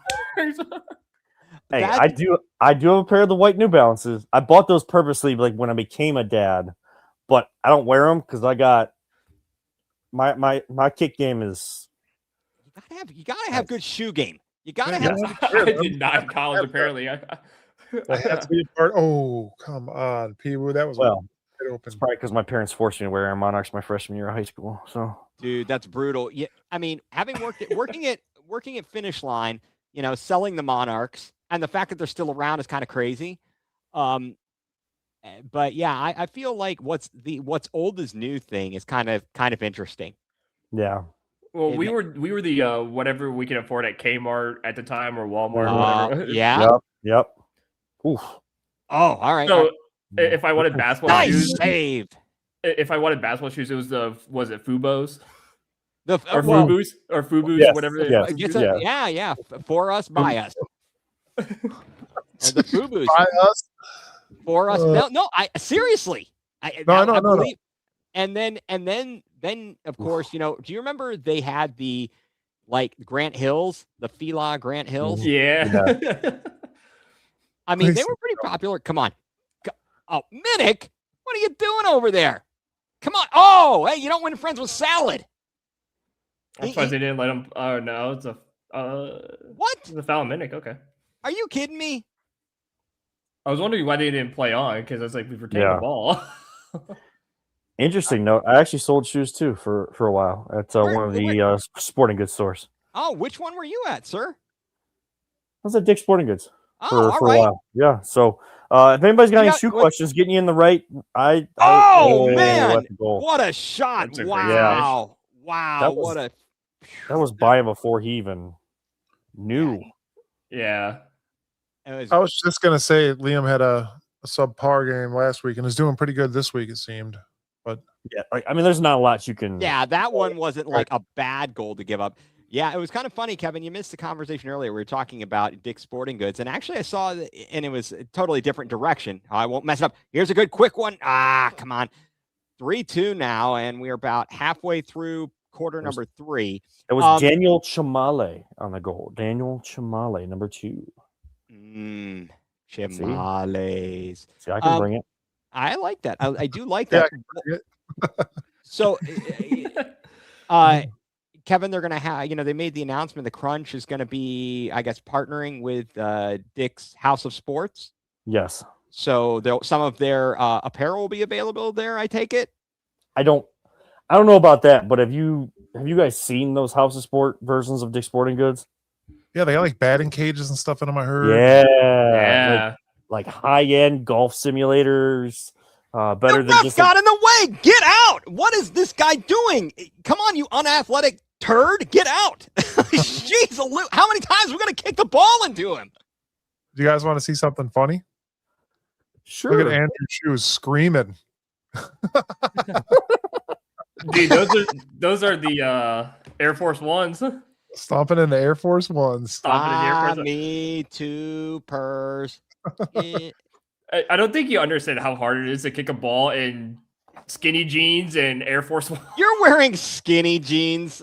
He does that day. Like, oh yeah, check it out. Like, skinny jeans. Check it out. Oh, quick restart. Let that play that. Oh, Crud. Oh, I knew it. I knew it, man. As soon as Son I of threw that, like that, everybody wasn't prepared for that. Again, nothing changed from the kickoff. Like, why are they? I don't know about you guys, but I mean, right there, that was just bad. You got too many guys arguing about the call and getting caught off guard. That's that same guy as well. Yeah. Janusz Jama. Yeah. Amber, thank you for tuning in. Amber Phillips, you might know her from down there with the Crunch. Really appreciate her tuning in. Appreciate everybody who is tuning in. Now we got 3 apiece now, folks. 7:56 to go, third quarter. Now we've got a ball game. Not that we didn't, but now it's time to concentrate. What do you think they're going to do here? How many timeouts do they get, Kevin? Oh, this is a great. Oh, that was a near quick answer. I hear a Lincoln. I see a 2-on-1. Shot save. Nice save. You want out of here, buddy? Yeah, there was a guy on the Crunch who sounded much like that, and it cost them a goal because he was too busy doing that and watching the play go the other way. And Janusz Jama is scoring a goal because he's too busy crying to the ref. My TV's getting commandeered in here. Yeah, these things happen. Don't worry about it. All right, play into the box. Oh, back heel. Taken away. Here comes a 3-on-2 counter attack off to the right wing. Breaking in shot. No, wide to the left. Shot off the boards. And McIntosh. Bambalaya. Bamboruski. Is that Janusz Schmidt? Is that Schmidt? Oh, you piece of Schmidt. Oh, no. Okay. Things are getting crazy here, guys. The action is getting a bit whack. It's starting to get a little bit more physical now. Chippy. Starting to get a little chippy. I don't know, guys. This is sweat it out time right now. Yeah. Come back from that 2-point deficit. The 2. Yeah. Oh, here we go. All right, come on. Let's get a nice. But like right there, like that's when you hold up play for a second and just retain a little. Oh, nice back heel. Come on. We gotta set up the offense and build and have some possession. But like don't play 1-on-1 here. Just play it back. Like you're wasting. There you go. Finally. He had to do it fancy. Oh, come on. See, okay, here we go. When you wait. Shot save. You know what I do like is that there's no offsides in this. That's nice. Doesn't stop the game. Could you imagine if there was like a hockey offsides in this? It would be so hard. Yeah, there's no way. I get VAR out there. Oh, what are we doing? Come on, get it right. I think the highest. I think MASL has VAR. Really? Yeah, the top league. I think they have VAR. Oh, look at that speed! Nice turn. What a move. If that Come ref doesn't get out of the way, Oh, come on. where's that at? Thank you. They called it. All right, I'm back. It's like, guess who's back?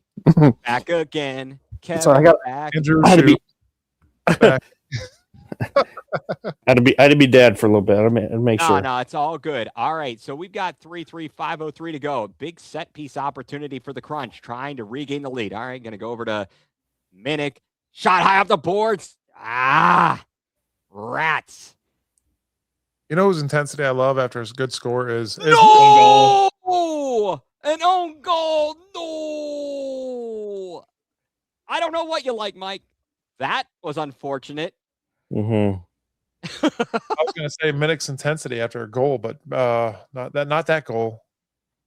All right, we got a little adversity here. A little adversity. It's, 1 point game.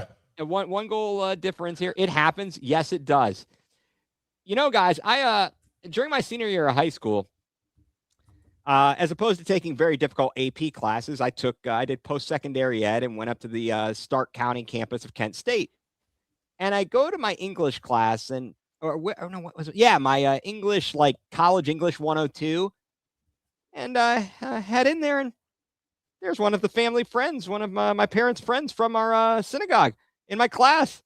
I could only imagine how fun that was. And then I got a call about an assignment, and she said, "Did these things happen? Did these things happen often?" I said, "These things happen." I didn't know what to really tell her. I'm like, "I really don't know, Linda. I have nothing for you here." That's the pinnacle of fun, or at least I thought. You know what? Look at these people. They look excited, and they're on their phones. They're screwing up the bandwidth. What's that? I think that's crunch people back there too. Oh, never mind. Yeah. Oh no, that guy's wearing a Canada. Is he wearing Canada? Hey. Yeah, it's the Canada hoodie. You know what? Why don't we hear these announcers for a minute? See if they have one. I think they got to, right? I'll turn it on. Yeah, I'll mute myself. No. Well, it's just a little ambient noise. Well, wait till the play is actually going on, because some of these teams, like the guys, they'll take a break like during these timeouts. Yeah, They'll just take a voice break. So we'll give it once plays actually going, and we'll see how it is. Yeah, I like the ambient noise. It's good. It's good. They're at the Scarborough Indoor Soccer League, eh? All right, we got a problem here. We are down now 4-3. 3-0 in favor of Toronto here in quarter number 3 with 5:06 to go. We've had so many close shots. They were within millimeters of the goal.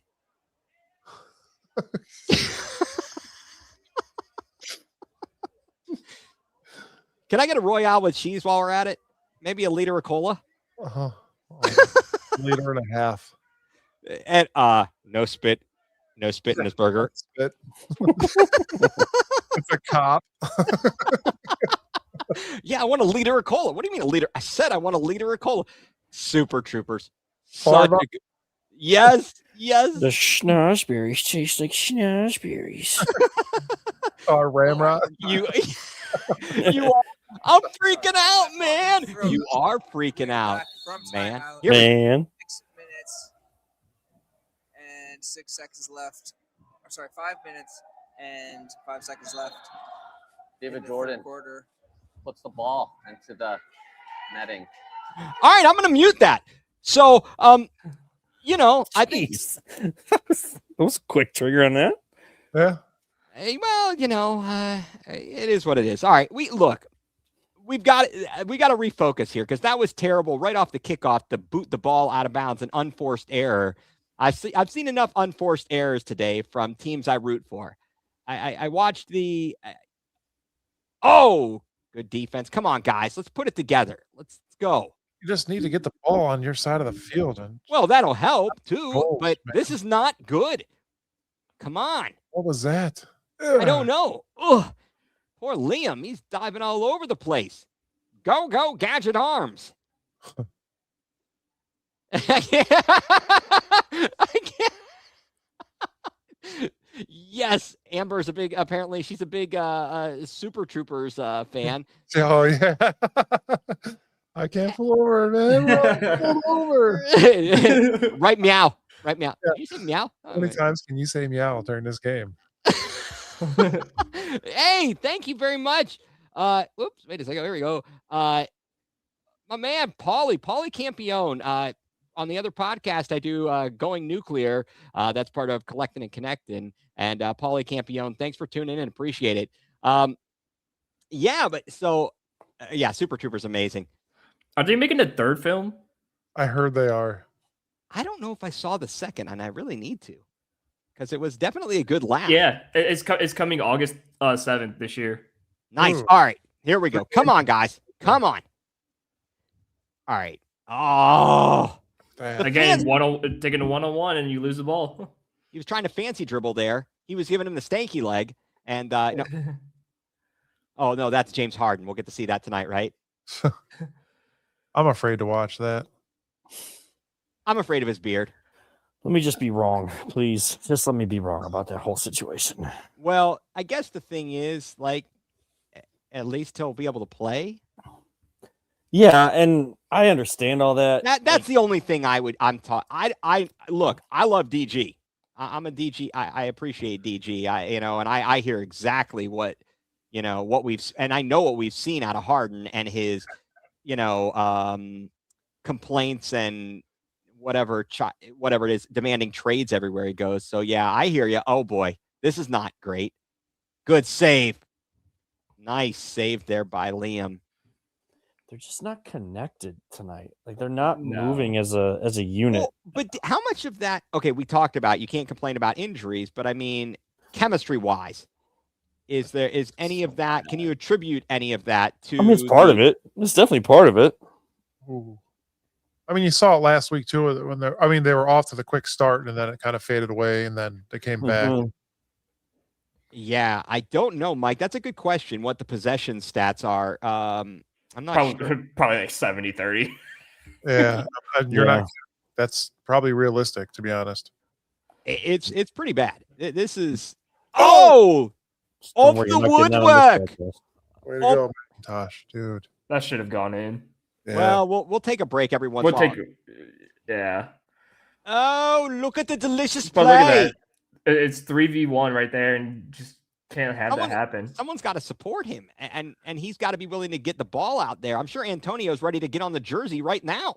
Yeah, it looked like nobody was even pulling forward ahead of that. They were all still behind him, like just standing, waiting to bring the play back. Oh no! Watch out for the turf monster. Oh no! Oh no! Oh crud! Patrick. Yep.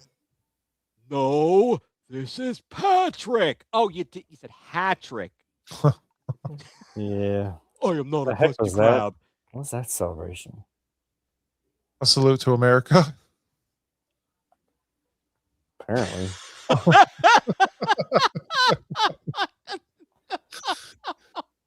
All right, guys. We are in some trouble here, friends. Although the score says 4-3, it is 5-3. Yeah.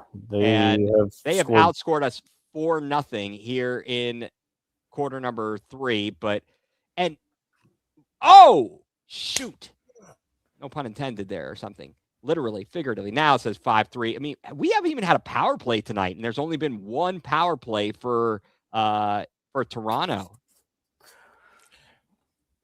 I mean, this is rather lackluster. Yeah. It's disjointed. Disjointed is probably the better word, Kevin. I think that's the technical term for it. But look at this easy possession, though, that they're having. Exactly. They're moving at will and having everything they want. It's, oh, boy. Things are oh, hey, kick it into your own player. I like that. That's a good idea. Yeah, I want to kick a header off the back of your head. Okay, there's a stat. 33-17 in favor of Toronto and 16-3 this quarter. That's just, we can't have that. I mean, I feel bad for Liam back there. He's, come on, guys. Now he's got to start coming out more. And oh, good. They didn't blow the whistle. That's great. What was that? Now blow the whistle. Oh, they did. Shot from that? is that Or is that That if you're If our foul count is correct, that might be 6. I was gonna say that might be 6. The way that they were Yeah. I have reacting. a confirmation of that in a few seconds for those folks at home. But if that is 6, then that is a penalty. This is a huge moment. Definitely a penalty. You got to And it score has this. been confirmed. It looks like a penalty situation for Cleveland. And here's which where you miss would be Edner. Crucial. Yeah. Only seconds before going into this fourth quarter and being Oh, down for the Because first I can't even time. see the clock, so I don't even know how much It's- time. Yeah, left. there is 30 seconds. 30 30 seconds. seconds. All right, so who do we have And if up? there is any team in this league, Oh my gosh. What the heck was that? I don't know. All right, we've got Bozak. Bozak. Bozak. Yeah. All right, well, good to have Bozak back rather than him being in the crowd. All right, here he goes to the right foot. Can he get by the defender? Goes. Oh, what a beautiful save! But was he out of the box when he saved that goal on the There it is. follow? I was going to say, I don't think it matters now because he scored. Yeah, it doesn't matter. Yeah, Yeah, Yeah, was because he- it looked what like he was- hit it with his hand outside of the. right. but like Right. right now. Yeah, that's a penalty. Isn't that another like infraction? What's the Oh, penalty? 'cause That he you get a blue touched it card for that? outside of the square, correct? I mean, he might be able to. But I don't know if he was out yet. He may have. The he may have hand just- was. I don't may know have what just- the rule is. If it's the whole Yeah, body, is it the have hand? to see Whatever that it it- is, because it was definitely the hand was outside of the box. I can assure you. I of think that. the ruling is if you touch it, like even if your hand's like out, I have no idea. They change it all the time now. Yeah, Well, that's I- ridiculous. yeah. Quit just- changing the rules. Yeah, but Get it the doesn't. ball. Again, it doesn't. No save. Oh my! Wow. And just as time expires. Liam is going to sleep good tonight. He's gonna be asleep on the toll home Yeah. as he goes across the border. Don't want to get left on Niagara Falls, eh? I better stop at Timmy Hortons and grab a caffeine. Oh Or get my- canceled tonight, guys. We're never gonna be allowed in Canada. You know what's really good in Canada? This is something my dad, something he would get in England. It's called wine gums. They're candy. It's like the weirdest flavors, but they're delicious. It's like they look like they're in like a Lifesavers, almost gummy-ish form, but they're not even like full-on gummy, like your gummy Lifesavers, but they're really Yeah. good. If you're ever up north or if you're ever in a store that sells international snacks, wine gums. Interesting. They're not too shabby. Big fan here. Thank you, everyone, for tuning in here. Appreciate all of the comments. Everybody who is hanging out with us as we are, as I'm trying to be comical and serious at the same time, which doesn't always work out. But I'm enjoying this. I hope you all are too. This is this special watch along here on this big game. Joining us tonight is Kevin Arnold. Many of you, if you aren't able to attend the Crunch games, or even if you are, you probably know Kevin. He is the play-by-play radio Just a play-by-play dude that voice. stands. Just a dude that stands. That's all. Don't worry Yeah. about it. Yeah, it's all good. I ain't getting into that. And of course, There's a banner behind him the entire game. I want to. Kickster hangs out with him. Kickster's very, Let's see. Hey, I actually student taught Kickster. are you kidding Funny me? enough. Nice. Yeah. That is nice. Yeah. Now you better go give him like an extra assignment. It's like I hear what. back to school. Let's just say, I'm glad Kickster is Kickster right now. So you're Kickster saying Jr. that From the time I student taught him when he was in 6th grade to right now, just glad that Kickster is Kickster. Glad that something is going the right way. hey, I appreciate it. And back then he was also known as Kickster, but that was on the playground. Oh. Do we got a cricket sound effect for him? I actually think I do. This You know is what? Here, I got a better one. Oh yeah, that too. Ow! Ow! I'm hurt. I've been burned very badly. Please help me. All right, somebody's gonna have to send him freaking down there. Can we get some freaking sharks with some freaking lasers? Number 2. All right, guys.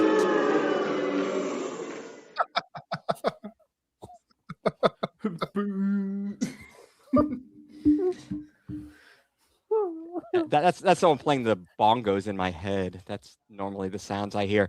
All right, we're going back to seriousness here. Back to the we're headed back into action. Has this been Fourth quarter. serious at all? Yeah. Not really, but I try to give that illusion every once in a while when we get into these things. I mean, Kevin, it's kind of hard being serious all the time. You know, Yeah, it's kind of nice to not have to. isn't Yeah. it though? Isn't Yeah. it though? You could right off of him. Oh, what a throw off of his tuchus. And usually I'm behind the scenes, so I don't have to. Oh, that went in. Son of a, that was a beauty. They answered right back. Dang Mhm. it. Rats. Look at this play. The touch to the right foot. Shoot. Did he nutmeg him? I can't tell because the feed is kind of not great. But that was a Yeah, beauty. the feed got worse on my end. Yeah, it's worse on our end. I think it's lefty. Yeah, that was a heck of a play. But if I get my color commentary bag, I would have circled the two defenders collapsing on the ball, and the guy's able to run on the outside, wide open. It's something we're not doing. We're kind of running with defenders instead of, kind of running away from them. Oh, okay. That should be at the top of the box. Okay, so we got a set piece here. This is important. Like you said, this is where we probably This is miss probably gonna Admir. This is probably gonna be Jordan, I would think. Right. Yeah. All right. Yeah, So we've got Yep. time. Antonio's calling timeout. Set something up because we Am I got. allowed to shout out partners on you? Go ahead. Absolutely. All right. Well, since usually we do this in a timeout, shout out to Greeny Sports Cards, Metro Health, great one of the great health programs we have here. Cardinal Credit Union, they're now on the front of the jerseys for the Crunch. Trying to remember them all. Engineering Excellence or Engineering Enterprise. I'm sorry if I messed up that one. I probably should stop right now. That's Engineering Excellence. Engineering Excellence. There you go. There you go. Engineering Excellence. Americab, the official transportation partner of the Crunch. Shout them out right now. Trying to go through my list because I'm not going to grab my binder right now. I don't want to do that. Swenson's for all your. The Land Media Group. The Yes. Land Media Group. Yes. There you absolutely. go. There you go. LPV Productions. Yes. LPV Peter Productions. Peter Tellep. Rock Entertainment. WKYC Plus. And WOBL Radio. Lorain County Country 107.7 FM, 1320 AM worldwide at WOBLradio.com. Playing your country favorites yesterday and today since 1971. And it's brought to you by Great Lakes Honda West in Elyria. Oh, look at this. An Amber tuning. Go Greeny Sports Card and RK Collective. WOVU 95. Oh, yes. Yep. 95.9 WOVU. I'm sorry. I know that there's like one or two I'm missing on my list of Okay, so partners I do live reads before. all right, so I don't want to interrupt this. I mean, because this is going to be a great. Back to action. Yeah, I'm done right. with the important set. No. This is important set piece. I had a Bozak over it to the right. Shot. Is that in goal? Yes. It got by him. Nice. Oh, what a beauty out of the set piece. Need that bad. Yes. That was so important. And the Crunch answers back. And that they are back within one, trailing 6-5. So I was thinking a little thing about soccer or something, maybe, Jordan takes it. that if college where I'm doing the women's basketball, they're the Yellow Jackets, Randolph-Macon College Yellow Jackets, and they call the gym, they refer to it as the Hive. And I was like, what if they had a campus radio station that was like WHIV or like HIV or HV? I'm like, oh, whoa, that's no good. We can't have HIV. That'd be no good. So I was, just going there. But yeah, anyway, back to action, guys. Yeah. I'm gonna have the 18 plus thing on this show. Yes. Thanks, Amber. She said I got most of them, but also shout out to Ohio Media School. I know, Andrew mentioned them earlier. He went there. I went there. They do. They got a lot of people are helping out and with the entertainment side of things, and it's going. I love that partnership that they get that opportunity to be a part of these. I do things, too. I think that's awesome. We kind of had to find internships, and now like they're just. No! Did he get it? Stop it! Yes. Yeah, oh man. Golly, that guy. Can somebody short? Oh no! Don't let it take it. Away. Come on, dude. Who Get is this away. guy? Is this guy Vicario? He really is. I think Michael's right. I think it's Vicario back there, piddling with the ball. Guy from Tottenham. No, I'm talking about who was sitting by the goal. Oh yeah, I don't know. No. Oh. Kevin, I don't know how you do this, man. There's no way. No way. Well, oh boy, oh boy. I'm that's actually pretty play. calm tonight, which is kind of weird, but I think it's just kind of nice to just kick back and, you know. You can Ladies leave. and You can gentlemen. leave like the hyper energy to me, Kevin. Okay. Yeah, this show is sponsored by the melatonin that Kevin took before the show.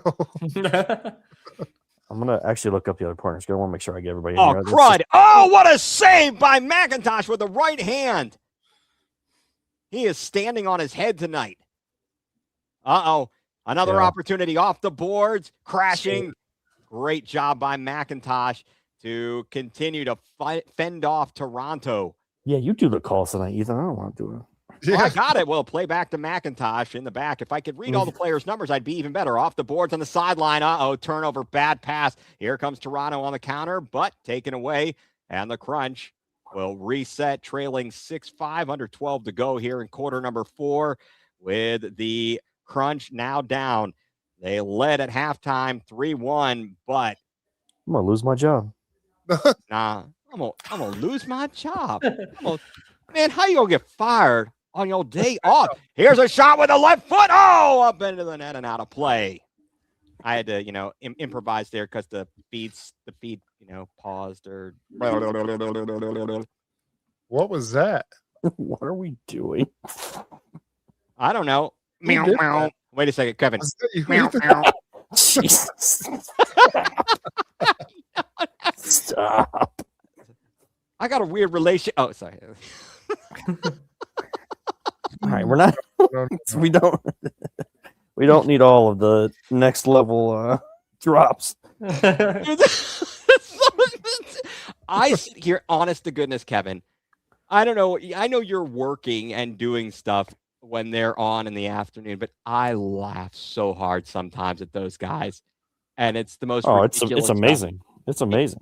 It's so funny, and it's not staged either. no, That's the and best part. yeah, it is authentic. Oh, good steal. Let's see if we can do something. Come on, guys. Let's start. Let's control the possession and restart and set up the offense. Up the near side, boards. Well, taken away quickly, dispossessed. Crunch will try to trap into the corner, up the near side, boards. Toronto looking to counter. Here they come. They've got numbers 3-on-2, middle of the field, off to the left of the box. Shot up and high in the air, and I guess it went out of play. Yeah, it's hard to see those nets back there. Yeah, well, and it's they've got the low ceiling, of course. It's like they're playing downstairs in the drop ceiling basement, If I go off the screen, I'm sorry. That is all right. You can be off the screen. We don't mind. Oh, there's a shot to nobody, out of play. Way to go, you hoser.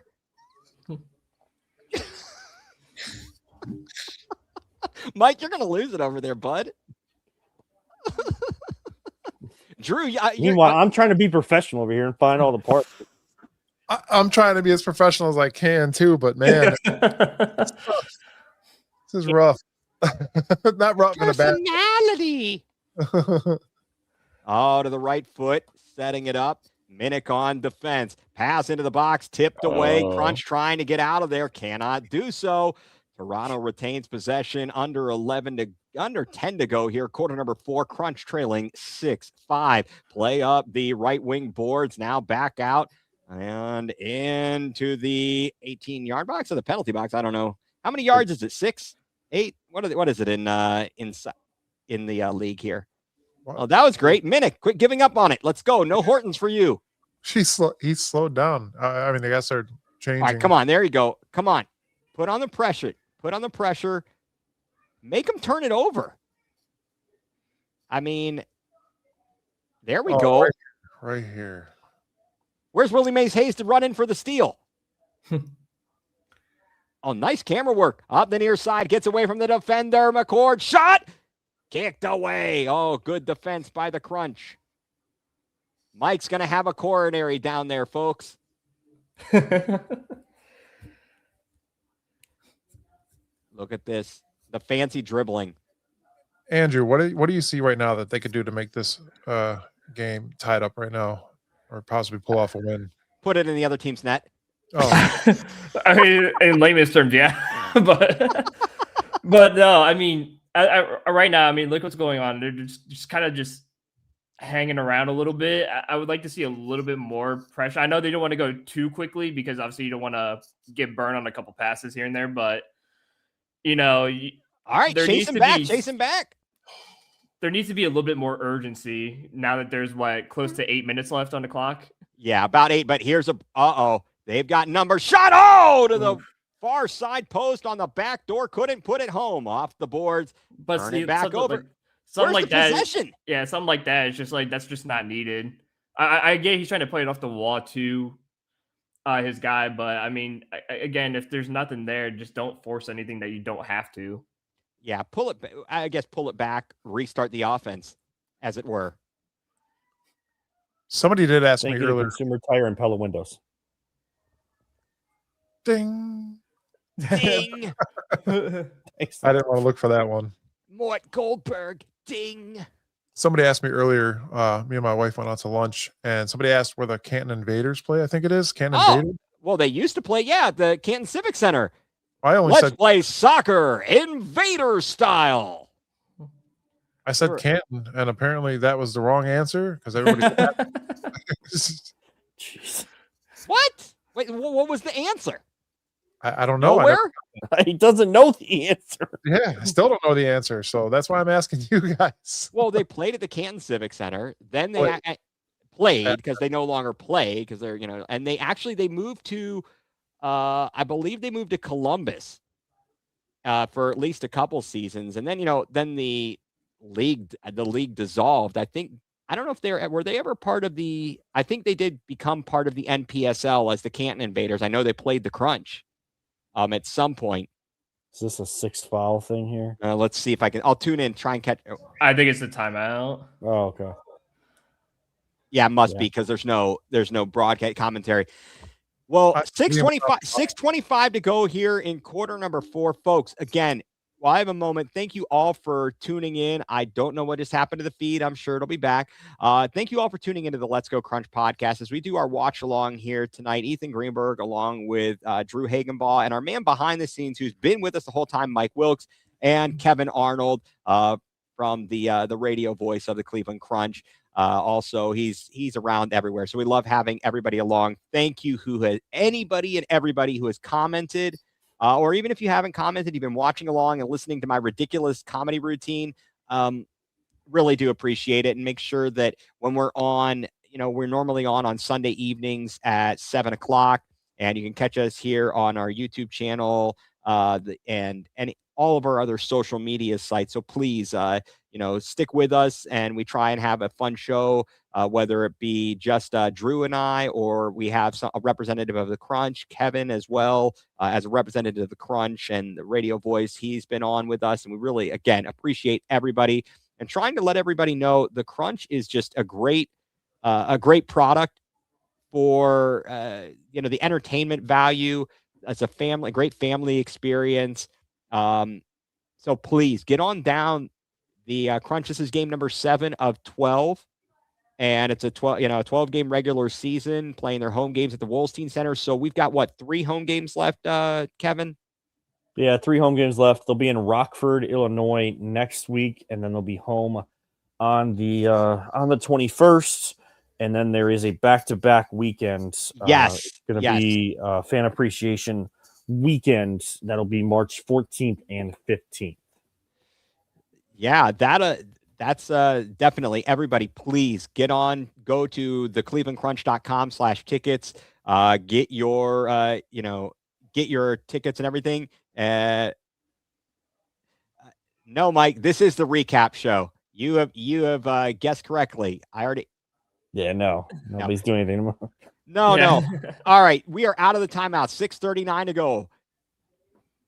Set piece shot, save. Pushed away by McIntosh, averting another good opportunity. Okay, here we go. What's the over-under on number of curse words out of Manfoot? Don't want to know. Is it Ralphie wash your mouth out with soap on a Christmas Story level? Probably times 10. Okay. All right. Fair enough. Probably heard it from his father. No, he heard it from your son. What? What?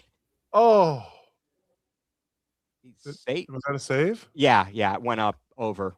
Who knows? Oh, I feel like I'm watching a soccer game in 1970. It's kind of like when you're cable box and you're watching it and the channels that didn't come in and you're that thing. Filter with the antennas. Yes. Well, you know, hitting the side of the TV. yes. You know, it's funny. I swear my daughter thought that you had, the one-timer. Oh, what a block. Here they come. No. Oh, no. Oh, no. All right, good job. Oh, he threw him down. Ah, man. Come on, guys. At least That- tie it up. Man, that own goal is really hurting right now. Are there ties? No, No. they have what? They Not play, indoor. No, they go. It's like hockey. Oh, They go to there's a steal. OT. They go to OT, then a shootout. And he should have shot that much earlier with him out. Is there a trailer? Who What? was that to? It's Vecco, but there was a defender in front of him. Yeah, that guy in the other colored jersey. It wasn't even close. Oh, it's ridiculous. Oh, come on. Again, another good steal, but Flips over. Off the board. No! Pete. Oh! We're all Oh, trying what to a set up the perfect touch. Just take a chance. oh, Take a chance. Take At a this chance point of on the game, me. yeah, this is where you take the chance. This is where you just rip it from. If you just have an inch of space, you just take a shot. You never know when there's going to be a handball, a ricochet of sorts, a frozen camera, whatever it's going to be. I mean, I think there's going to be an opportunity. At some juncture, there's got to be another break for them, but they've got it. Well, and I think that's what's changed a lot over the course of like a decade. Because I know growing up and stuff like that, we were always told just take a chance. Like if you have space and even if you're 25, 30 yards out, just take a shot, take a hit, and nowadays it's more so just we have to get as close as we possibly can to the goal and just try and get the easiest tap and finish. Oh, over the top. They tried long distance. I got to give them credit there. Yeah. I mean, what I find frustrating as, and I don't know, Kevin, because I don't watch Man U care, closely, but with Spurs, I feel like they piddle with the ball so much and they end up with no opportunities. They're looking for a perfect opportunity and they end up with none at all. I mean, that's been United's problem too for a while, and that's what Carrick is kind of, at least in the honeymoon phase with him being the interim. That's what he's weeded out for the last 4 games. But I have a feeling the bad habits are like, I can't trust the bad habits are gone yet until, you see it. Like they lose a game and then they come back, like they start another stretch of winning. Like that's when like things are settling in. Like one bad match doesn't deter you from the good. Oh, what a steal. Oh. Did that go off the ref again? Yeah. Come on. Oh, up on, the middle. Shot with the left foot. Right into a defender. There's another. Oh, a bounding ball right into the goalkeeper's hands. All right, I'll take it. But that's what we're talking I'm glad about. you guys can see this because I got nothing on this side. Like That's pretty much what we got. I could tell it was David Jordan for a second. In the box, still piddling. Kick save by McIntosh. how much time's left? Anybody know? 3:07. Just over 3 minutes to go. Crunch still down by a score of 6-5 in a battle for first place in the North Division. Kevin, do the top 2 teams in each division advance to the playoffs? Yes, it is the top 2 in each division that'll go on to Vegas. Okay, all right. So we're in pretty good shape right now, but obviously a long way to go. You don't win friends with salad. You gotta win some games though. I had an idea for like an expanded playoff with 13 teams in the league, but I don't know if I should give that because I don't want to be rude to or seem rude to the league. Almost a steal there. What the heck are they doing? Don't be one. Oh, please feel free to be rude. We love getting rude. I know, but I'm not trying to be rude. Is that? Nope, no whistle there. No, I gotcha. All right, we are down to what about 2:15? I can't see Yeah, about 2:10. Yeah, now I just cleared up for a moment there. Just I over see 2 minutes. Yeah. Who is our sixth attacker? I don't think they haven't brought anybody out yet. Yeah, well, I know, but do you happen to know, like in the past? I mean, It could be anybody. I've never really seen them in this situation. And usually I think they just they allow the goalkeeper to be that. Okay. I remember back in the day. Well, no, I just remember back in the day they would have someone. They would. Well, yeah, I think for us directly they allow the goalkeeper to do it. Other teams they do have someone that's always designated as the sixth as attacker. that. Yeah. All right. Here comes Jordan. All right. Sixth attacker is out. Oh, into the box. Kicked out. Crunch. Trying to equalize. Clock winding down. We can't see what it is. 1:15. Sure. Off the left, to the right, shot. Oh, just wide. Piwu on the doorstep. Regains control. Back out. They'll cycle it around. Up top, middle of the field. To his right, shot into the box. Knocked away. Crunch. Regaining possession. No. Shot downfield. No, and it's going to go wide. Can he beat him to the ball? Sliding. Shot. No. And a goal. That's going to be That's going to be the nail in the coffin, to quote NBA Jam. Oh my gosh. Wow. And the effort was right. I mean, this is going to be a heck of a matchup in the return game. Yeah. In Cleveland. Folks, I urge you, please go out to support this team. Yeah, for this sure. I hope you all are enjoying this. And it's a great game, and it's even better when you're there in person. If you can be there, get out there. Still time left here. Can the Crunch come up with not one but two? Shot into the box, tipped away, and controlling it. Toronto up to the near side boards. The video freezes, and a player goes down. I assume there's a whistle here. What do we got? Yeah, this game is going to be 27 seconds remaining. It's going to be intense in Cleveland because there's chirping going on between the benches. Mutemwa. Now what's going on? Let's see if I can catch what's going on here. At the time, everything is. The camera's got me going dizzy here. I don't like this. Was it Cleveland Crunch too many on the field, or was it the? Well, nobody here seems to know the call except for the referee himself. We're all confused. Players, commentators, fans alike. We don't know. I mean, there's 26 seconds left, so we hope he finds the answer soon as to what the call was. But he's got to get home. He's got to get to Tim Hortons before they close. I know. He sounds like he's in a rush to go. He's like, hey, my mom is coming to pick me up after. My mom is coming to pick me up. I don't want to miss my ride. I can't walk. It's cold. Sorry. Well, they're Kevin drawing. shakes his head. I love it. What the heck's happening?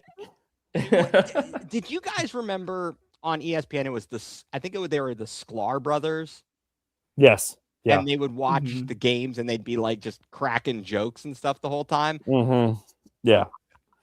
You know, I feel like that's where I would fit in well, or not, because I don't fit in well most places, but that's okay. Oh, look at that beautiful shot of the scoreboard. Hey, Pepsi. That might be the most focus we had all night. And literally and figuratively, Mike. You know what I'm saying? Yeah.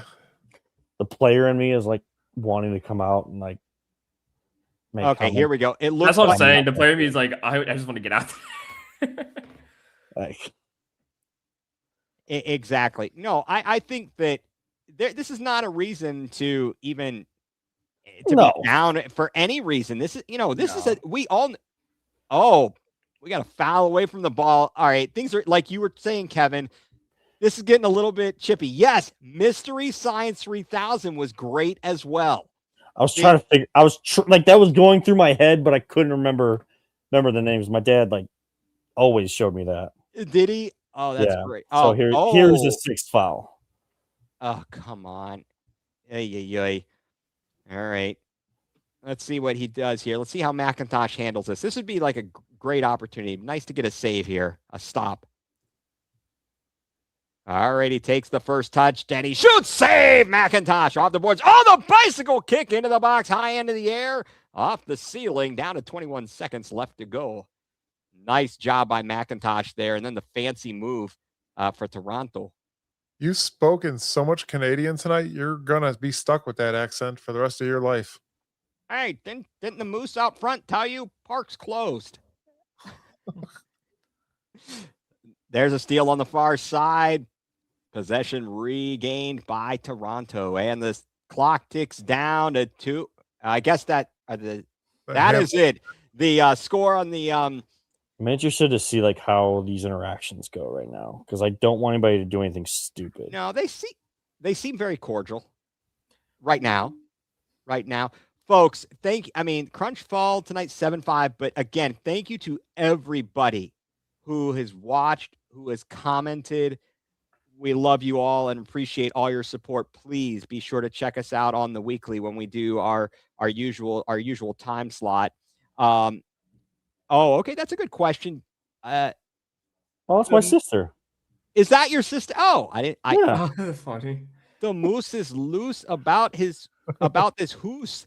All right. So, question for Mike: do you know this by any chance, Kevin? Is the let's say the teams were to end up tied in the record, and goal differential is one of the first ones. Would be okay, and then they split the head-to-head. Then you go goal differential and yeah. So before we get out of here, because absolutely. I just want to like what Mike actually from the UK brought up a good point of like wrapping this up. I know that we're missing guys. What this team needs to talk about going into training this week is how do we find offense amongst all of us instead of just waiting for because Mikey's going to come back now, which is good. But how do we need to find better ways to generate offense, no matter the size of the field, instead of like just assuming that Admir is going to put us in the right position and that, so hopefully guys can get back and get healthy. Having McCain back would be very crucial for this team, but there's gotta be someone to take over that in soccer, what we call the number 10 role. Like, there's a reason why certain guys wear the number 10, because that number 10 role is the point guard, is that midfielder that's going to get everybody involved, but also able to get their own. Who is going to step up in that spot? Because I feel like that was sorely missed in this match. Absolutely. That well said. And, great analysis, Kevin. That's spot on. I mean, Drew, I'll defer to you because, I'll just defer to you because you have a better knowledge of the game than I do. So, No, I mean, Kevin spoke about it perfectly. You're missing that number 10 role. You're missing that go-to guy that you need in the middle of the field to, direct traffic, to help you move the ball around, help you get into space and do all those things that are so minimal but so crucial into a game like this. And we saw it all game long. We were flat-footed. We came off bad. We gave up every single thing. Like, every pass was given up. It was bad. It was almost like no one there. It almost felt like a lack of leadership on the field a little bit. And again, missing that number 10 role. So, I mean, it's one game. It happens. You're going to lose yourself. Again, there's multiple injuries. We can make excuses all we want, but you could also say that it wasn't a good game whatsoever and could be completely correct. Yeah, it's going to come down to, I don't want to say like, I wouldn't even say lack of leadership, but I mean, like, that's from my standpoint. I mean, more like a lack of communication. Yeah, I mean, who knows? I couldn't see anybody move a mouth. I barely saw legs moving. That's for sure. Yeah. I'm not trying to take shots at. No, it is what it is. It really is. And you know what's interesting, guys, is we took a 3-1 lead into the locker room, as it were. Came out of halftime, and we didn't make the changes. Got outscored 6-2 in the second half. And I mean, it was decisive, and we did not take control of the game. They took it to us, the whole Yeah. game. You talked about it before the game, Kevin. You were spot on. We were kind of on our heels, and Again, I don't toot my own horn. Well, but, no, but you identified. Yeah, absolutely. I mean, one week you're doing da da da da da da. The next week you're Thomas the Tank Engine. But you're right, and we is that the Brissett Express? Yeah, let's not bring that in here. That's one thing I can say against Paulus. I don't want the Brissett Express to ever go rolling through the city ever again. Sorry, Paulus. I don't. Who came up with a win one lose two? I don't. That was the funniest thing. That is the. That might have actually been Aaron. That's All right, but seriously, but it just look. It's one game. Yeah, it's one game. Now you got to bounce back. And that's really the next step is you take away from this, whatever things you can learn from this game and this loss, you got to bounce back next week. Let's see here. On Valentine's Day, the Crunch will be at Rockford, as you mentioned earlier, Kevin. And then the Crunch comes that game on Valentine's Day, 7:30 Central Time. So that'll be what, 8:30 Eastern. 8:30, yeah. 8:30 Eastern. The Crunch returns home to, hopefully, I guess they're going to be in the Wolstein Center. Hopefully it's warm enough to take on Bridge. I should know what our Bridge taking on Pittsburgh or Bridge City Saturday, February 21st at 7 p.m. at the Wolstein Center. No, I think that let's see how they bounce back against Rockford. It's going to be an important one. And certainly we know that our work is going to be cut out for us, especially against the likes of Toronto. And I feel like it's very important to say, and I feel like this is going to be said amongst them. So anything that I've said that's critical tonight, I've only said because I know that they're saying it themselves. Yeah.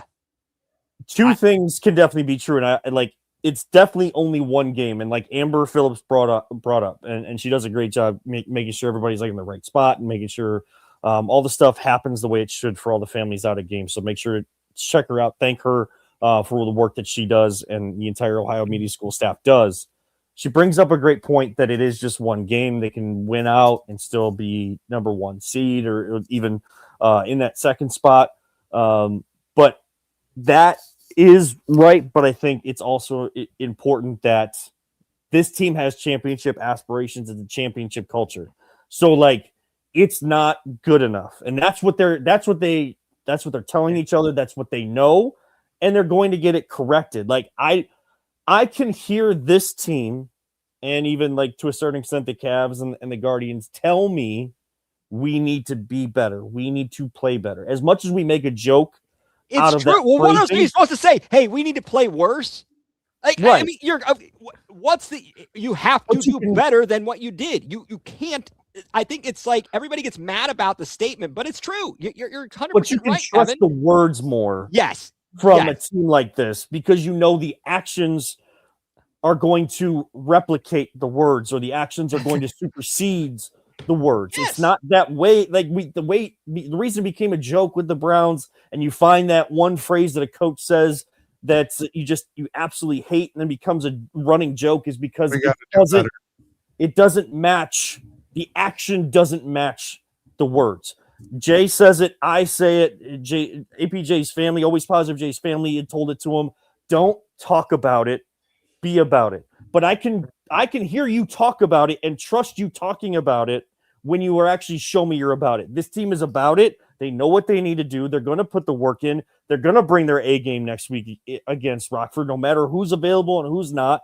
They're going to put another win up on the board, and then they're going to come home and they're going to start another run. This is where championship teams, great teams, become champions.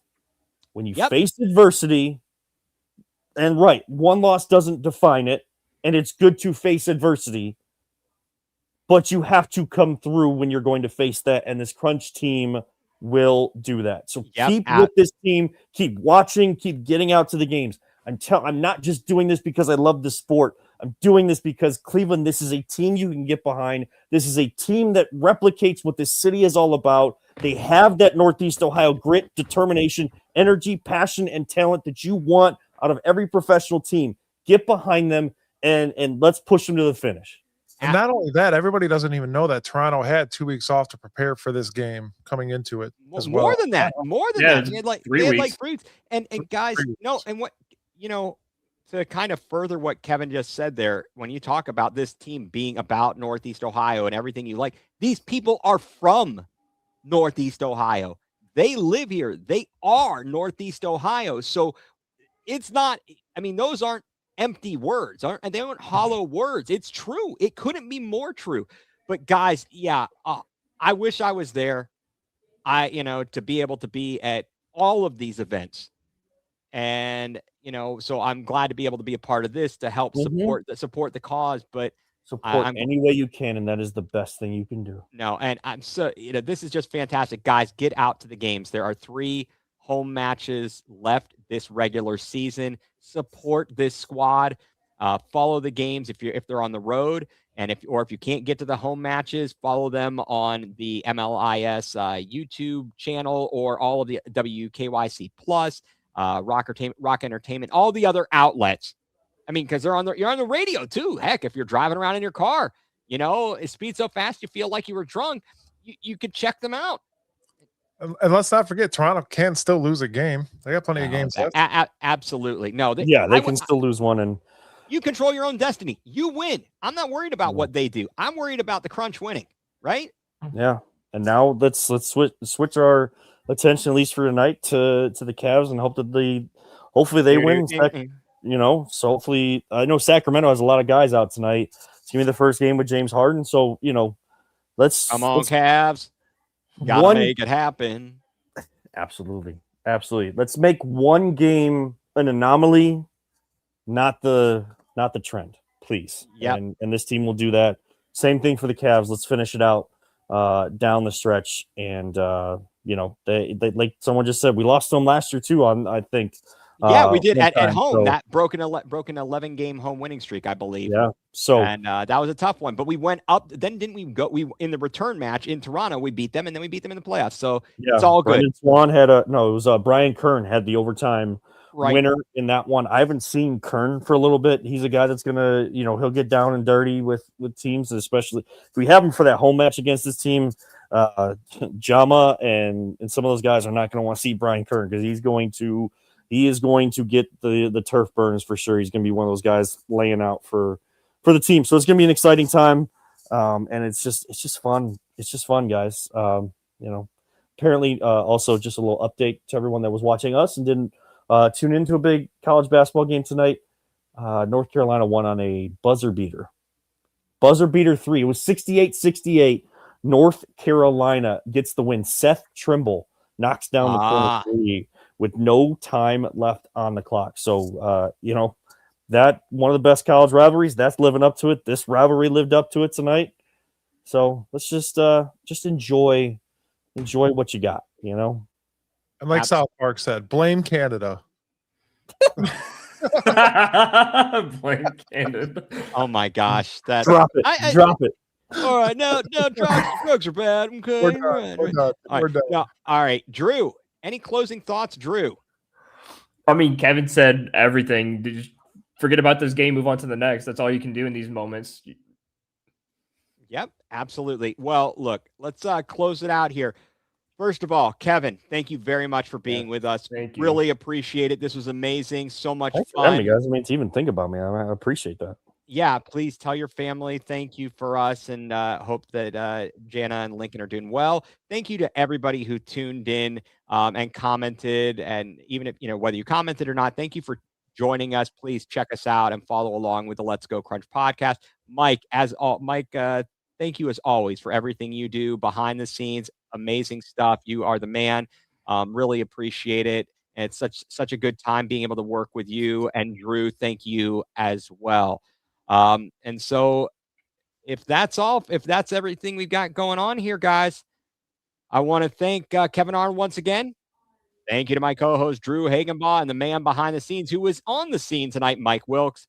And for all of them, I am Ethan Greenberg, and you've been tuned in to the Let's Go Crunch podcast here, part of the Land Media Group.